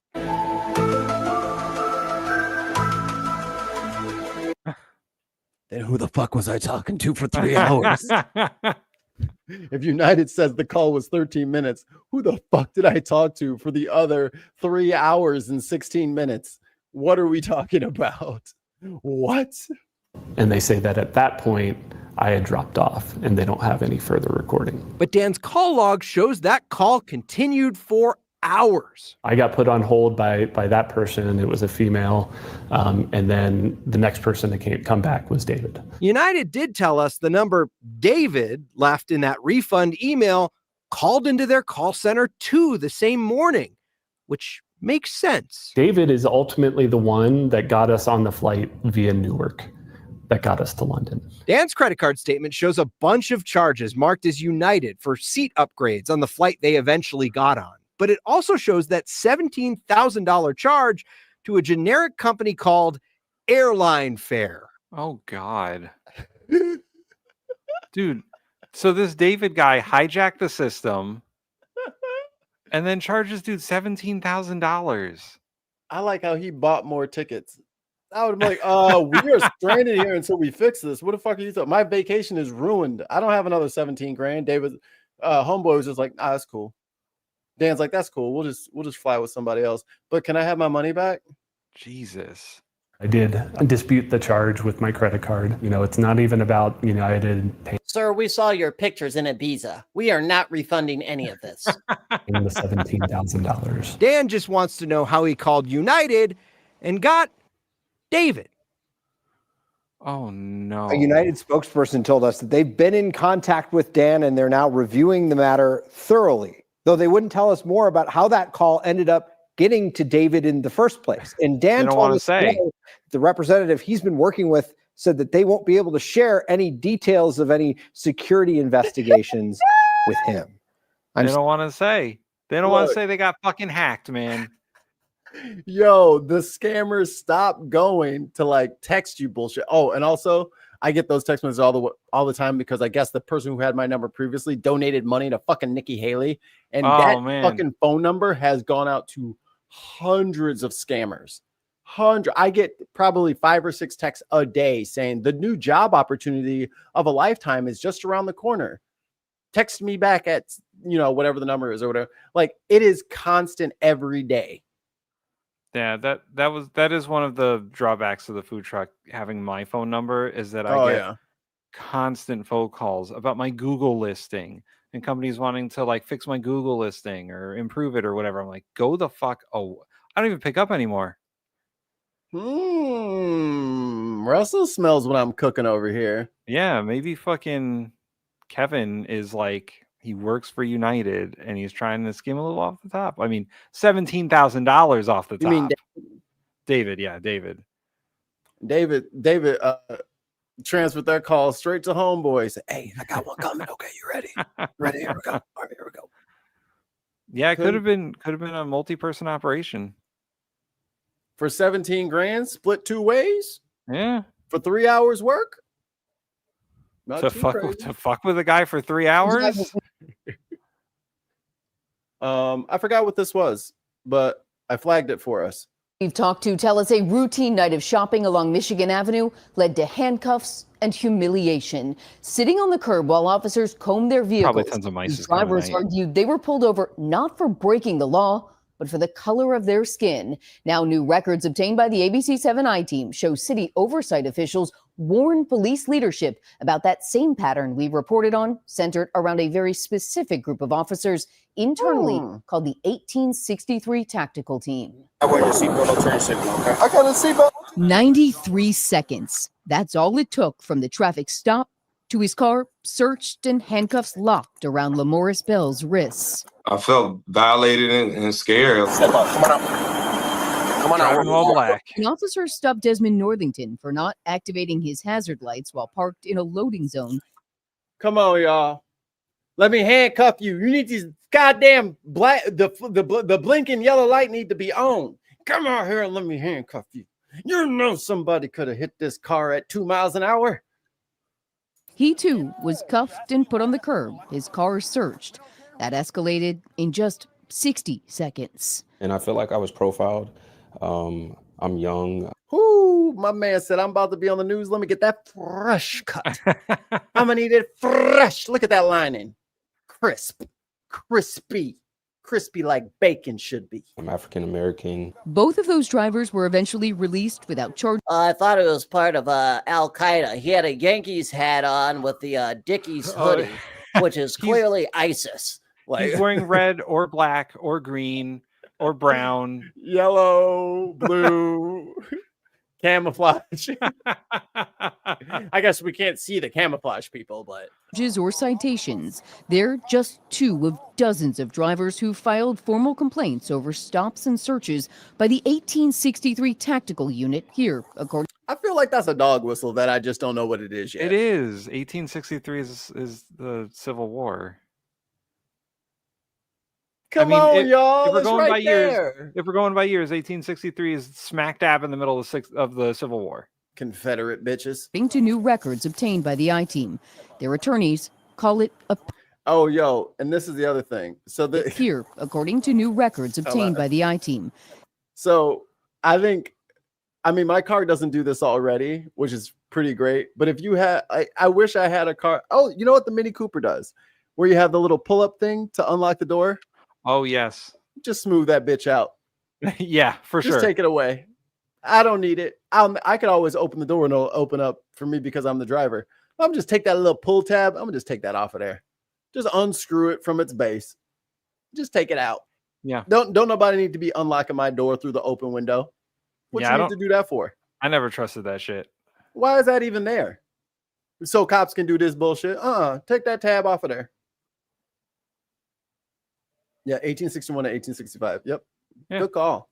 Their attorneys call it a pattern. I think that the way officers choose to treat somebody shouldn't be based on the color of their skin. Lamorris Bell filed a lawsuit last week against the city and officers who stopped him. The city wouldn't comment on pending litigation or his traffic stop. Dude, we do this about 100 times a night. That is not something that you should tell other people. What was that? They're still pissed the Nintendo Wii lasted longer than the Confederacy. With the nunchuck. Motherfuckers played Mario Galaxy longer than your fucking Confederacy. You think you're the only one? Desmond Northington.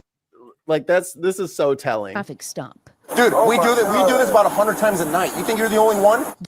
And that makes it better? Yeah, right. You stop 100. You stop 98 white dudes and us 2 black dudes. Is that what I'm supposed to hear? Desmond Northington also sued the city and the officers who stopped him. The city denied wrongdoing, but recently agreed to settle his lawsuit for $80,000. Why are you paying $80,000 if you ain't do nothing? Yeah, right. If their actions were completely justified and lawful, then why you got to pay? We're back to the DM thing. So all this extrajudicial bullshit has a penalty to it. So the further this administration goes, the more it's going to cost the American taxpayer to reimburse and make whole all of the victims of this administration. This shit ain't free. This fascism shit ain't free. Y'all paying for every single violation. All of them. Dollars. It's not police work. It doesn't help keep anyone safe. It makes people fear and disrespect the police, and it costs the city hundreds of thousands. All right, we'll fire up the Panthers again. Keep playing. Of dollars. After filing multiple Freedom of Information Act requests for police records, the I-Team found police leaders were warned of concerning and problematic patterns by this tactical team last year by the Civilian Office of Police Accountability, or COPA, the independent city agency that investigates allegations of police misconduct. In a letter dated December 27, 2024, obtained by the I-Team, a director of investigations for COPA informed the 18th District Commander that, quote, over the past year, COPA had received over 50 in a year, dude. There's only 52 fucking weeks in a year. Every week. See, every week you have a fucking complaint. This is why cops need civilian review boards. Every week, y'all can't go 2 weeks in a row without fucking up, without violating somebody's fucking rights. Complaints related to the 1863 tactical team. COPA said more than 90% of the complaints involved black drivers. That's just because they commit the most crimes, Tim. Yeah, well, I mean, that's the population. It's like 90% black people, right? All of Chicago is black. Despite the whole city. Only 6% of the district. We are not biased, Tim. Don't call us biased. We just I believe that's what they call profiling. Tim, look, 90% of the people that we pulled over and filled complaints out against us happen to be black. They just happen to be 6% of the thing. Like, it is. But then people are like, oh, well, I didn't know what was going on. Bitch, we telling you. Y'all don't go to fucking family meetings. Y'all don't go to fucking city council meetings ever. Y'all don't hear all these complaints and all this shit.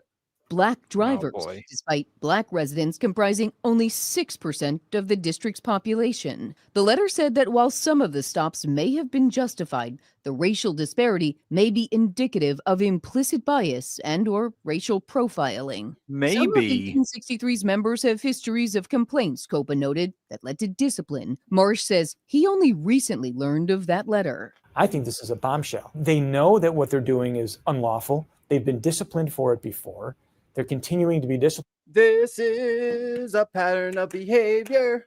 Therefore, I can sue your ass in court.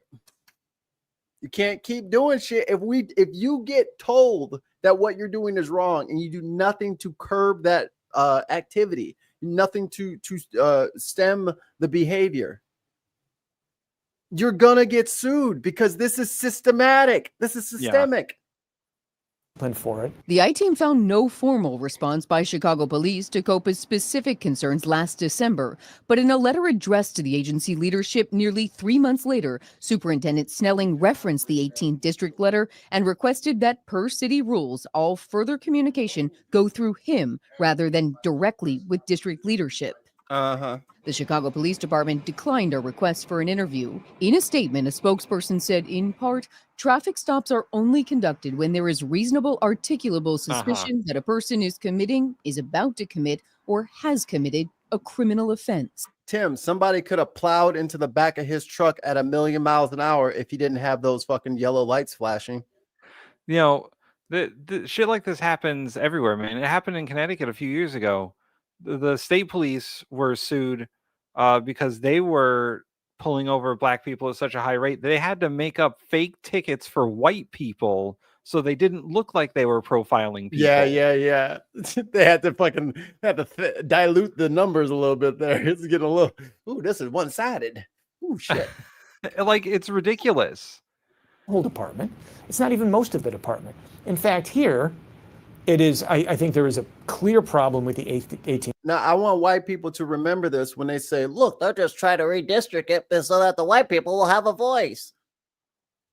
Y'all need to, if you got that voice, how about the police start pulling your ass over? How about to start ripping you out of cars and start putting you in handcuffs for fucking nothing? Since you're going to have all these districts, put these cops down in that district. And obviously, a clear problem with 1863. After so many years of talk about reform and oversight, we have Chicago police officers who are still doing things in the old ways. The Chicago Police Department told us all members of the 1863 tactical team are still on the police force. Chicago police say Superintendent Snelling is, quote, committed to implementing a new traffic stop policy rooted in constitutional policing that may include new restrictions on when officers can search vehicles. It's already the fucking law. None of You that just fucking means admitted that they're anything. not fucking following the goddamn law. Again, if the dungeon master is not going to follow the fucking rules, then it's fucking gloves off. Yeah. It's gloves off. And I'm telling y'all, I promise you this, y'all don't want the society to be gloves off. Yeah. Some people, some groups of people are survivors. Others are victims. If you think we're victims, I got bad news for you. Bad news for you. It ain't gonna go down like you think. New tonight here at 7 o'clock. It has taken 4 years to get, but we finally got our hands on body camera footage of a Phoenix police officer who was arrested and accused of assaulting a man in handcuffs. That rookie police officer, Connor Orth Smith, was 23 at the time when it happened back in 2021. He resigned shortly after. What was you up to at 23, Tim? At 23? You don't want to know, Mikey. It's not 23. Wasn't Never mind. No, don't implicate yourself in the crimes that have not been prosecuted. My bad. Statute of limitations. I plead the fifth. You're right. Bad question. Do you remember how your brain worked at 23? Mostly Mountain Dew and D&D, but yeah. Mine was Monster and Halo, but same vibes. After back when it happened. Now, Fox 10 formally requested that body camera footage, and tonight we finally have it. I'm going to walk you through it, and a warning that it may be upsetting. Hey, don't be getting upset. And this is the other thing. I might have to start a whole new show in the middle of the night so that motherfuckers don't report the shit.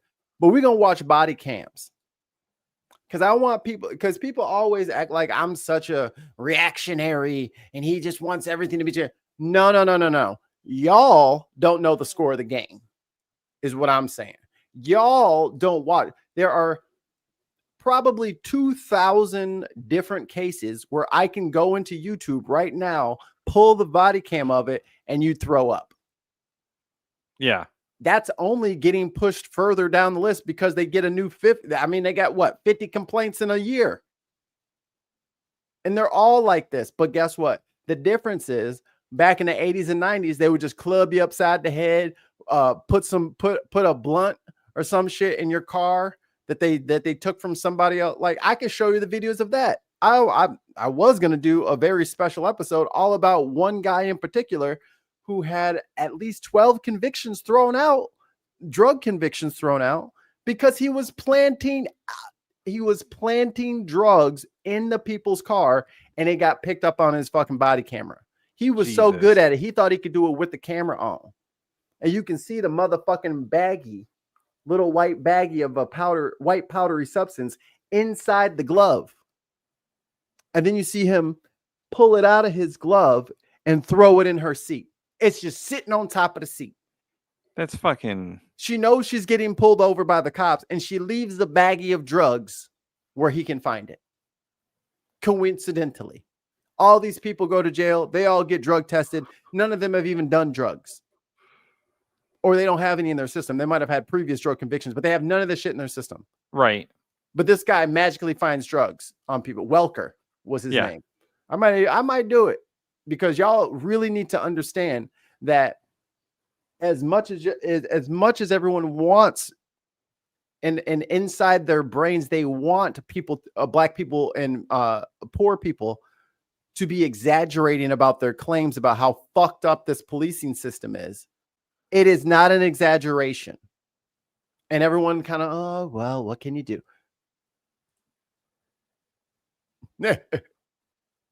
Yeah.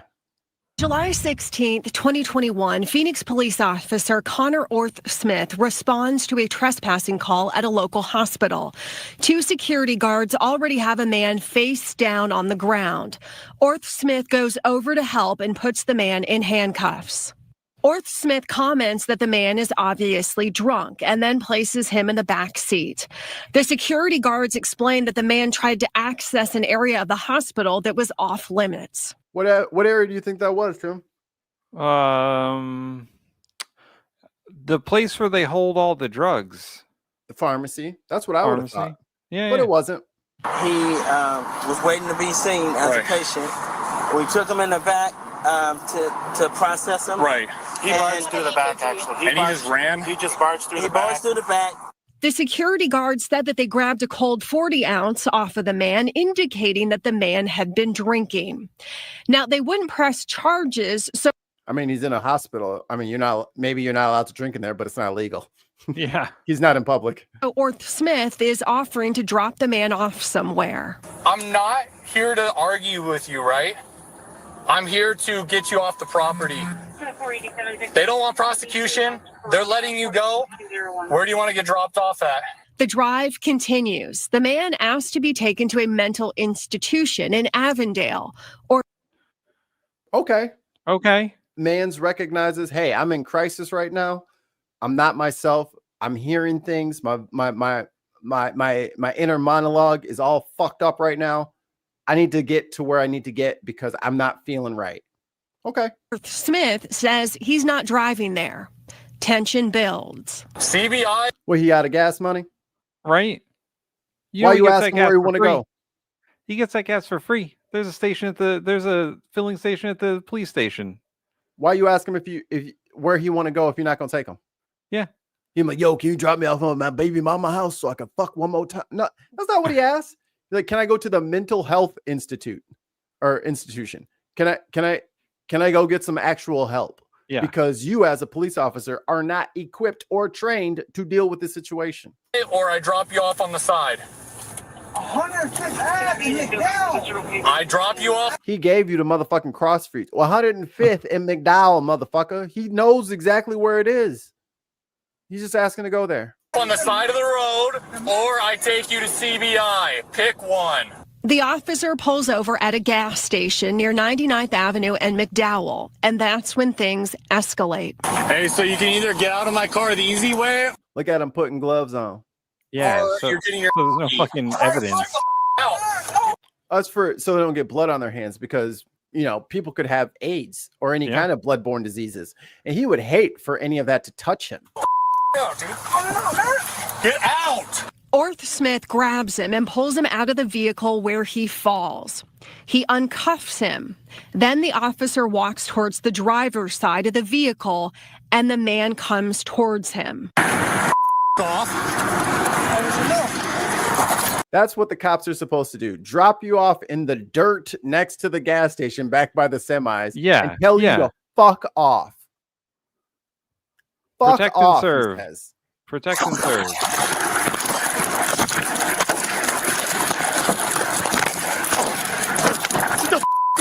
He's got both of his hands over his face, shielding the blows.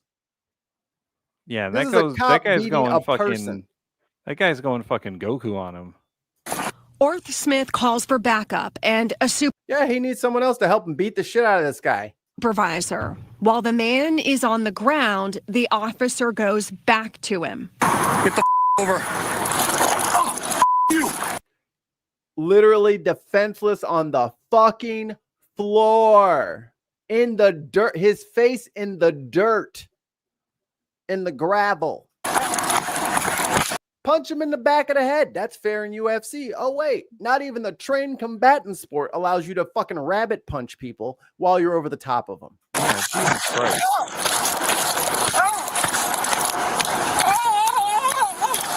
The man is... There you go. Just smash, heel strike. Use the heel of your palm and heel strike while his head is on the ground. That's a good way of keeping yourself safe as an officer. Placed in handcuffs again and held down. And beaten in the head again. At the time, police chief... Why not? No one's looking. I really like UFC. I'm a big, strong guy. Jerry Williams said the behavior captured on body-worn camera is appalling and will not be tolerated. While Orth Smith was arrested and resigned, the case was eventually dismissed because the defendant completed the Maricopa County Attorney's felony diversion program. Back in June. So there you go. He's jumped through the hoops, so now he's cleared of all charges. Now what if I Now, what if I had been stopped at a traffic stop and there's a little short blonde girl who's going to arrest me because let's say I don't have insurance or I don't even have plates on the car. There's no plates. You're not allowed to drive that car, sir. You don't have plates on it. It's not a registered vehicle. Hey, fuck you. I get out the car and I just start whooping her ass. And then I put her in my car and then I drive her, 20 minutes away and then I throw her out of the car and then I whoop her ass some more. And I say, get the fuck off of me. And I'll whoop her ass some more. Y'all think the criminal justice system is just going to let me get away with that? And look, as long as Mikey does like a course, saying like, it's obviously wrong to beat the shit out of people who are handcuffed. I mean, as long as he takes the course, I don't think we should prosecute him. This is the shit we're fucking talking about. Yeah. And y'all wonder why this sudden white supremacist streak is showed up. This is normal.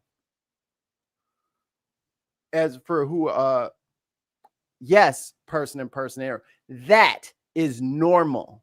Yeah, that's tolerated. Yep. Because when black people came out and said Black Lives Matter, stop letting the cops murder us, shoot first, ask questions later. On traffic stops for like tail lights and license plate lights and no seatbelt and all this like little ticky tack under $100 ticket bullshit. And you would kill us for it.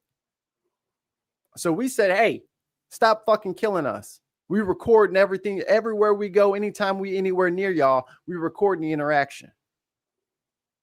Because we sick of y'all just rolling up on us and beating us down or shooting us in the back and all the it's fucking sick of it. You know what they told us, Tim? All lives matter. Shut up, nigger. All lives matter is what they told us. Okay. And then you wonder who is going to save us from this collapsing democracy. I know who's going to take care of themselves like we've always had to. Anyway, back to Illinois. Here, a massive pothole on the tri-state, shredded tires on more than 30 Is that a pothole or they just fucking dug up the road? Tim, that's a naturally occurring pothole. Why would you say anything different? Potholes here in Chicago. This one on your screen there was different. It took up nearly an entire lane of traffic. There was nowhere to go. And in this situation, drivers can file a claim with the road tollway. But as Lexi Suter shows us, frustrations are still high after one driver's claim was denied. On Monday, June 30th. It was crazy. Liz Benson was one of more than 24 To be fair, she kind of deserved it. Stop having a Tesla. drivers who hit this 8-foot-long pothole on 294 near the mile-long bridge. A perfect rectangle of... I don't know if I would say it's a perfect rectangle. I mean... So, it's very clear that the road was cut and dug up. But what? No, that's normal, Tim. That's not normal, Mikey. Someone wear and tear. There's a construction crew that you can see the lines. Why did they not put stuff over it? And honestly, I think you can see the tire prints from the like mobile cutting thing, and like see how it cut too far this way, and then like, but this is a naturally occurring pothole. Road just missing. And it was during the morning rush hour at that, so swerving to try and avoid it, it wasn't an option. It almost looked like a piece of cake had been cut out of a pan and taken out. And we just wish I had my went button. through the cake. We went over it. It was How'd the moon get there? You can't explain that. Okay, what did I say? So I can go back and get it. A really hard hit. The damage to her vehicle was extensive. Saw both my tires blown out, got towed, took it to the dealer, got the tires done. Then they said, take it to the dealer because we think you've got more damage. It turned out to be a broken strut and a broken wheel, which turned out to be almost $3,500 worth of damage. God damn! Liz submitted a claim to try and be reimbursed for those expenses, but shortly after received this letter of denial from the toll. And the tollway is not owned by the Illinois state government. It is a private entity. Yeah, boy. Those private toll companies are a bitch. Yo, the tolls when I was young, to get on 355 going east or south, it kind of depends, was 40 cents. It's $2.50. Damn. Way. Now, in this letter, the tollway says that a pothole is a natural occurring hazard, and they weren't aware of it when Liz hit it. Now, as soon as they were notified, they got crews out there to fix it, therefore removing them from any fault. It felt fortunate that I made it through it and I got to the school safely. Tim, it was a naturally occurring pothole. And guys, no one told them. We only dug up the road for no reason. And listen, the earth did that.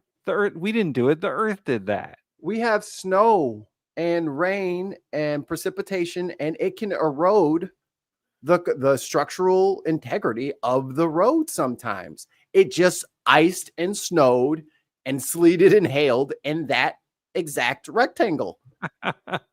Specifically, we are not liable for the damages to your car on our road that we're taxing and tolling everybody on. If this was on like I-55, which is like an interstate, whatever, it is what it is. This is 355. That is a tollway. You are responsible. Like, that's why we're paying tolls, right? To pay for the upkeep of the roads. Which the road clearly does not look like it's been paved recently. So, like, that was a naturally occurring pothole in that shape. I don't know what you're talking about. But then to be told, too bad, so sad, it doesn't seem fair. I reached out to officials myself, and in a statement, the tollway echoed the response. Look at all the cars. It was like 30 cars in a row that all got their tires shredded in a row. They gave to Liz, writing in part, Illinois Tollway immediately blocked lanes and repaired the damaged pavement once it was reported. Drivers are eligible for potential compensation only in circumstances when the tollway has been made aware of the defect and had a reasonable opportunity to correct it, and the defect continued to impact drivers. Tollway was not aware of the roadway damage and we didn't know about it, so it doesn't count.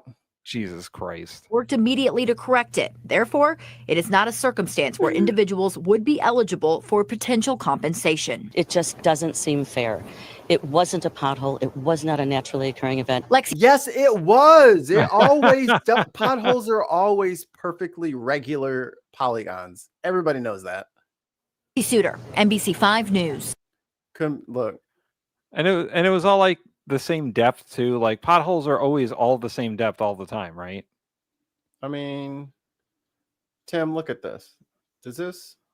They put a traffic cone up. I guess that counts, right?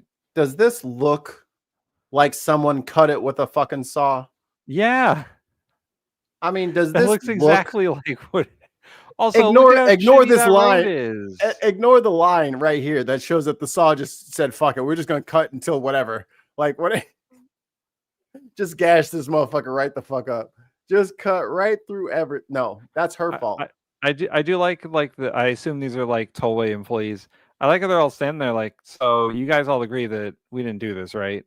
There's no way I mean, I know we were supposed to put the cones up last night and we didn't. And then rush hour came and all these cars were on the side of the road with fucking shredded fucking tires. That coincidence, right? I mean, rebar is supposed to be poking out into the tires. All right, Mikey. Do we got? Oh yeah, we got. All right, this is the last one because then I gotta go. Because one, I ain't getting up that early. I like his hat. But this is the BS that passes for analysis on MSNBC's bullshit is what BS stands for people wondering. Morning show. The Democrats are trying to. Joe and Minka, paper shuffler 1 and 2. It's a paper shuffling with Joe and Mika. And it's quite embarrassing, actually. I mean, Gavin Newsom. I mean, have you seen what he's doing online? And take a deep breath. Yeah. I tried to hit my cough button and hit the applause button, and then that made me like gasp. So then I started coughing more. Don't try to turn the ship 180 degrees and and they don't know what to do. I have a good idea. Instead of trying to school Donald Trump, talk into the camera about affordability. Oh my God, Joe Talk Scarborough. about making groceries more affordable. Talk about what you're going to do for a house. We did that. It didn't work. We literally tried that. We tried that for so long, and it's not working anymore because Trump just fucking says and does whatever he wants, and people fucking love him for it. What you're going to do. They're believing the hype. For energy prices that continue to go up. We heard the congressman yesterday talk about energy prices skyrocketing in New Jersey. Don't try. As I've been saying, Donald Trump's not on. I did. We're debating on the debate of whether we want to cover. I thought it was hilarious. Which one? The one with the black radical and the 20 black conservatives. Oh, I did not see that one yet. Yeah, she crushed him. The ballot in 26. He's not on the ballot in 28. Why try to drag Muhammad Ali in the ring when you got Chuck Wepner standing right in front of you? And Wepner's what? What is this analogy? I don't know, but. So he doesn't like what Gavin Newsom is doing? I mean, who's Muhammad Ali in this one? I don't know. I don't think Trump's Muhammad Ali. Yeah, he's not Muhammad Ali. I don't think Newsom is Joseph either like Scarborough. Don't you ever impugn the legacy of Muhammad Ali like that ever again. God, he's so bleeder. Run the air. He's a bleeder. You want him. So why are you going, I'm going after Donald? No, you're not. You're not running against Donald Trump. Go after. He's fighting him.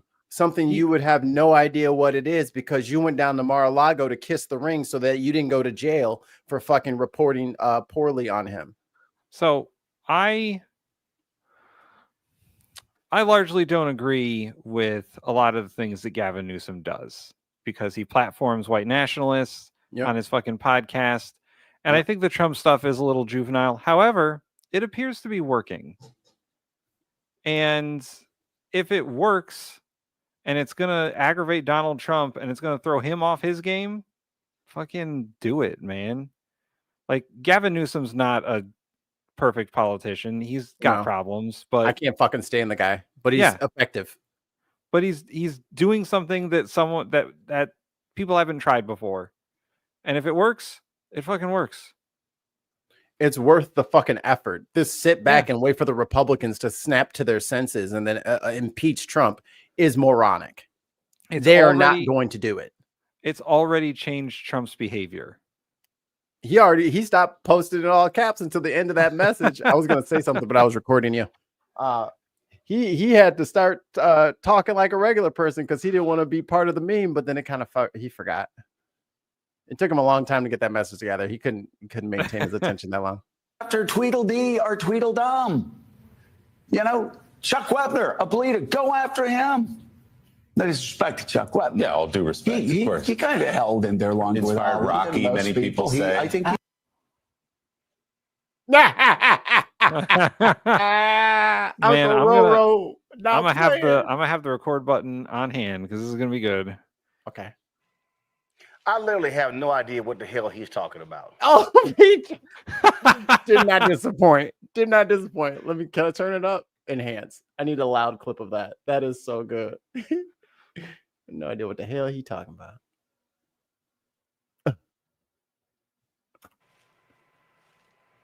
I literally have no idea what the hell he's talking about. First of all, let's unpack this here. So you're complaining that Gavin Newsom is trolling Trump by tweeting the same way Trump tweets. But you ain't said nothing about Trump, Joe.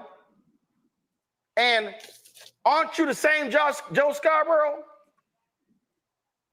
who, with his wife, Mika Brzezinski, went down to Mar-a-Lago to kiss that ass? Under the guise of, we got to do a reset. We got to do a reset.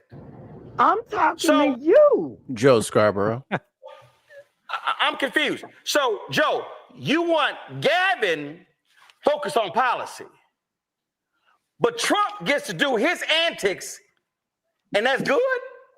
See, I need everybody watching and listening to understand. See, this is what happens. Let's be real clear. Joe Scarborough's a Republican anyway. I remember he had a show called Scarborough Country on MSNBC. He did. And I remember I destroyed him on his own damn show. And then later, all of a sudden gets the Ooh, that might be good for Unboxed. morning show. People are like, oh my God, Joe and Mika. No. Joe Scarborough, Republican. Don't buy the independent bullshit. It's all nonsense. He's a Republican, okay? So why would a Democrat take advice from a Republican on MSNBC anyway? I don't care if Biden used to watch Joe Scarborough and he would get advice from watching Joe Scarborough. That's part of the problem. If Biden ass had watched this damn show, then he probably would have been able to fight a lot harder. But that's what happens when you watch soft ass mainstream television. But let me get back to this whole deal. So Bill, Scarborough I'm gonna need you to be drug wants to tested. sit here and say he shouldn't be doing this. When what Gavin Newsom is doing, what the hell I've been saying for years to do. How you got to fight back. How you got to mock his trifling ass. How you got to go after him. Oh, no, you should really be talking about policy. You should be focusing on affordability. You should be focusing on these things. Really? Well, maybe if you and Mark Halperin weren't just laughing and kikiing when Trump ran the first time, when y'all let him come on the air anytime he wanted to by phone. Oh, I'm sorry. You thought we forgot? You mean when he also beat Hillary and Mika was giving him advice on different folks to hire like Dina Powell? Oh, I'm sorry. You thought I forgot that too? No, hell no. See, I shop at CVS. I got them long ass receipts, Joe.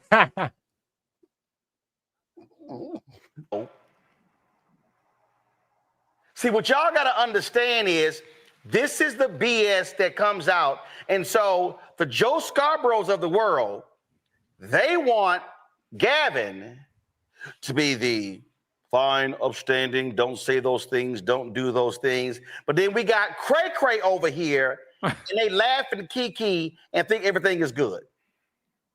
Nah, you got to swing. You got to mock him. You got to sit there and get under his skin. But no, they want to play nice.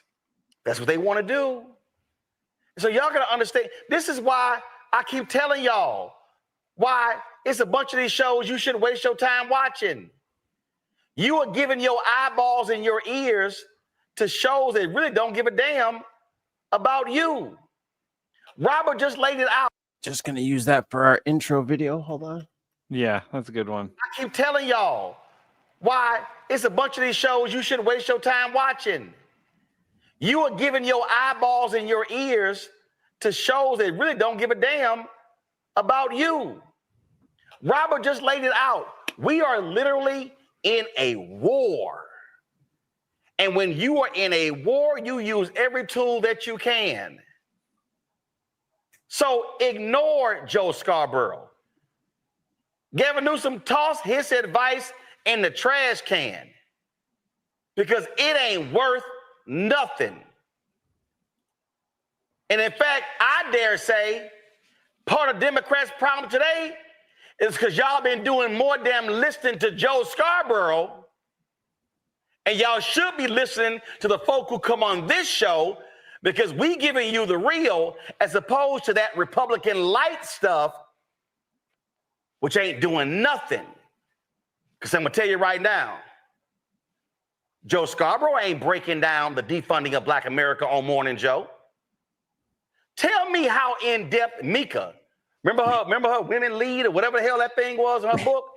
Tell me how in-depth Mika is going on 300,000 Black women being out of the workforce. Oh, by all means. Oh, I know. They'll have Reverend Al come on, and they had him on talking about slavery. No. I want to know, tell me when Mika and Joe talked about Trump. We'll wait. Wanted to get rid of the Disadvantaged Business Enterprise Program. Tell me when Mika and Joe talked about Trump ending the settlement in Lowndes County where you had black folks having sewage backed up in their yards and their houses. Tell me when Mika and Joe talked about Trump pulling out of that racial discrimination case in Texas that ProPublica broke down.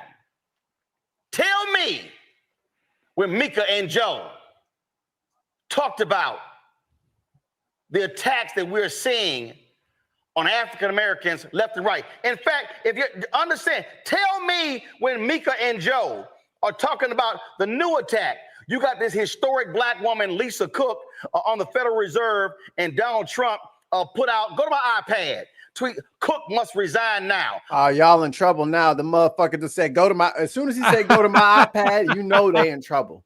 You know they in trouble when they saying, go to my iPad. Another black woman who he is attacking. And I got dumbasses on Facebook this morning posting shit about how Jasmine Crockett is ratchet and ghetto. Oh, yeah. Ratchet and ghetto? Ratchet and ghetto? You know what's ratchet and ghetto? Cheating on your fucking wife with a porn star and using campaign money to hide the hush money. Yeah. That's ratchet and ghetto. Leading 15,000 angry whites to storm the Capitol is ratchet and ghetto. Deporting people because of your own implicit racist bias is ratchet and ghetto. Putting tariffs on countries that cannot reciprocate buying as much shit as we buy from them is ratchet and ghetto. Lying to the public on a daily basis about how you're going to improve their lives. Meanwhile, you got the dagger behind your back ready to gut them and sell their meat to his friends. That's ratchet and ghetto. Being friends with Epstein is ratchet and ghetto. Hiding fucking pedophiles is ratchet and ghetto. I don't see Jasmine Crockett doing that. I don't see her doing any of that stuff. But what do I know? I'm probably ratchet and ghetto. More black people watch MSNBC than any other network. And y'all are being bamboozled, led astray, run amok, hoodwinked by listening to that type of nonsense. Joe Scarborough is nonsense. Robert, this is the moment where people need to be getting real information, unfiltered, unvarnished, truthful, even if it hurts their feelings. Oh, that's the mayor. That's the mayor who used to be a contributor for TYT. And then Jenks started his bullshit and he left. That pushing towards the right. Oh, look, we're just going to have a beer with Charlie Kirk, okay? It's not that bad. And also, in the drama space, TYT has taken a second Peter Thiel sponsorship. So if you're still getting your news from TYT, be fucking careful. They are compromised. They are compromised in the news space. So that's all I got, Tim. And also, speaking of things that are ratchet and ghetto, they also ratcheted and ghettoed away that Israeli cybersecurity officer who was caught in a sting in Vegas. They have thoroughly whisked him away to Israel, where he will not face prosecution, and acting like it's fine. So y'all keep talking about protecting the goddamn kids. This motherfucker literally tried to lure a 15-year-old away from her parents so that he could have sex with them, and showed up to the meetup with a condom in his pocket. He was ready to fuck that little girl. She didn't exist. She was a fucking agent. Thank God. She wasn't a real little girl. Right. He didn't know that. Yeah. Well, I mean, you know, that's what happens when you try to assault underage children. They defending him. They saying it's a conspiracy and a hoax. I thought y'all backed the blue. The police ran a sting, not knowing that your boy was gonna walk into the net. Well, the back the blue thing is only as far as they want to fucking actually do that. If y'all remember a certain January 6th, they didn't back the blue then. They No, the they blue were is all about busy. taking out the cops. Stomping on them. That whole back the blue and like the thin blue line stuff is convenience. It's you do it as long as the police aren't interfering with what you're doing. It's nonsense. They trying it. Oh, so it says court throws out Trump's $500 million fraud penalty. Yeah, that was an inevitability, unfortunately, because he's the president now, and you can't make the president pay court fees or whatever. Mm-hmm. You know, the multi-tiered justice system, the president is above the law and all that stuff. Makes sense to me. Why not? Why not? Why should he have to pay for what he did wrong? For cooking the books. For something he was actually found guilty of. In a civil suit, right? This was a civil suit. Right. Right. $500 million he had to pay for fraud. He committed fraud. Yes. And he was found liable for $500 million that he was supposed to pay before he became president. And then because our court system is so backed up and fucking crazy with a million appeals for everything. Like that's one of the things that Trump has to a T abused is appealing fucking everything all the time. That's how he delayed 4 criminal trials. Is by appealing and motions and all this other legal bullshit that he's rich and powerful enough to do. I can't do that. I don't have money to pay lawyers millions of dollars to appeal decisions. So here's the beauty of it, Tim. What's those millions of dollars used for? You have to pay them by the hour, and that's how much they charge? Or are people cutting deals? Yeah. Are people are people spreading the money out so everybody wins? Well, and then these law firms who don't like him, he'll go out and attack them and force them to do his fucking bidding because otherwise he'll, that lawfare thing that Republicans were complaining about for so long. Trump is an expert at lawfare. Yep. That's all he does. He's been suing people since the 80s. Yeah.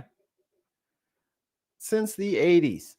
The lawyers are his weapons. Like that is literally what he's been doing his entire life is using lawyers and the law and the fact that he has enough money to finance all of this to his advantage.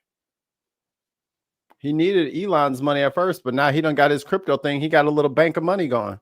Yeah.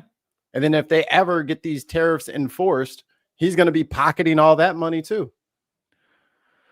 Oh yeah, I heard that he bought like $100 million worth of bonds to protect himself against a stock market crash.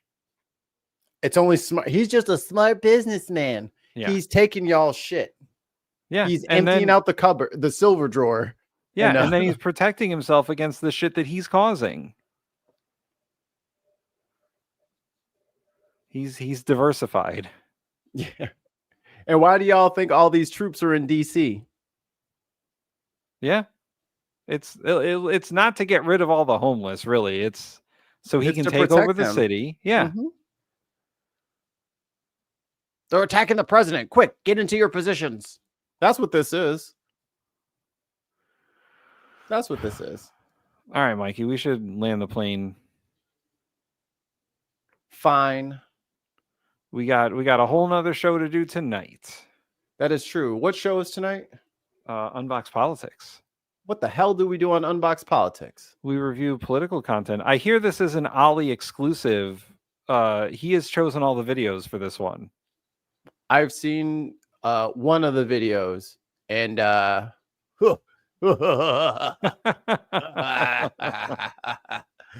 So anyone who watches Unboxed on Thursday nights with us, I usually have control, but I've given control to Ollie, so you're not gonna get Gutfeld. You're gonna get whatever Ollie's got cooked up. Bunch of maple syrup ass videos. As long as I don't think it would all be Jordan Peterson, but you never know. I'm trying to see who's live right now so I can pass the mic. I didn't see too many people. Yep. Okay. That's it. That's it for us. We'll see. We gotta later. go. We gotta go take out the trash and clean the kitchen like fucking Stone Cold said so. Oh, I definitely got to clean the kitchen. Me too. I had a rough night last night. Hey, if you guys are struggling with your mental health, reach out to people. Be vulnerable. Talk about what you need to talk about so that you don't have to talk about it anymore and you can move on with your life. I had that night last night and it felt great. It was exhausting, but I feel so much better today than I did yesterday. So if you're struggling with shit, find a homie. Yeah. Ask them. Yeah. Talk to them. Or a stranger. That's what I did. I talked to a stranger. And it worked out pretty good for me. I have a therapist that I talk to. Yeah, I went to Twitch. I should probably get a therapist too. I mean, I also talk to Mikey sometimes about stuff. So, and my wife. Although some stuff you don't. You can talk to your wife about it. Might be, wife adjacent. Yeah. Not saying that she's bad or anything. It's just Amanda, he over here talking shit about you. I'm finna text her right now. I'm finna. She doesn't watch the show. She doesn't watch the show. Neither does my wife. You know when my wife watches the show? When she's home. She'll be like in the other room and then she'll turn the stream on so she can like keep tabs on me. And then I'll get like a chukuku. Like I was talking about the other Kristen, not you. A different Kristen. My other wife. She came home early one day. I was like, "Oh, you just missed my girlfriend."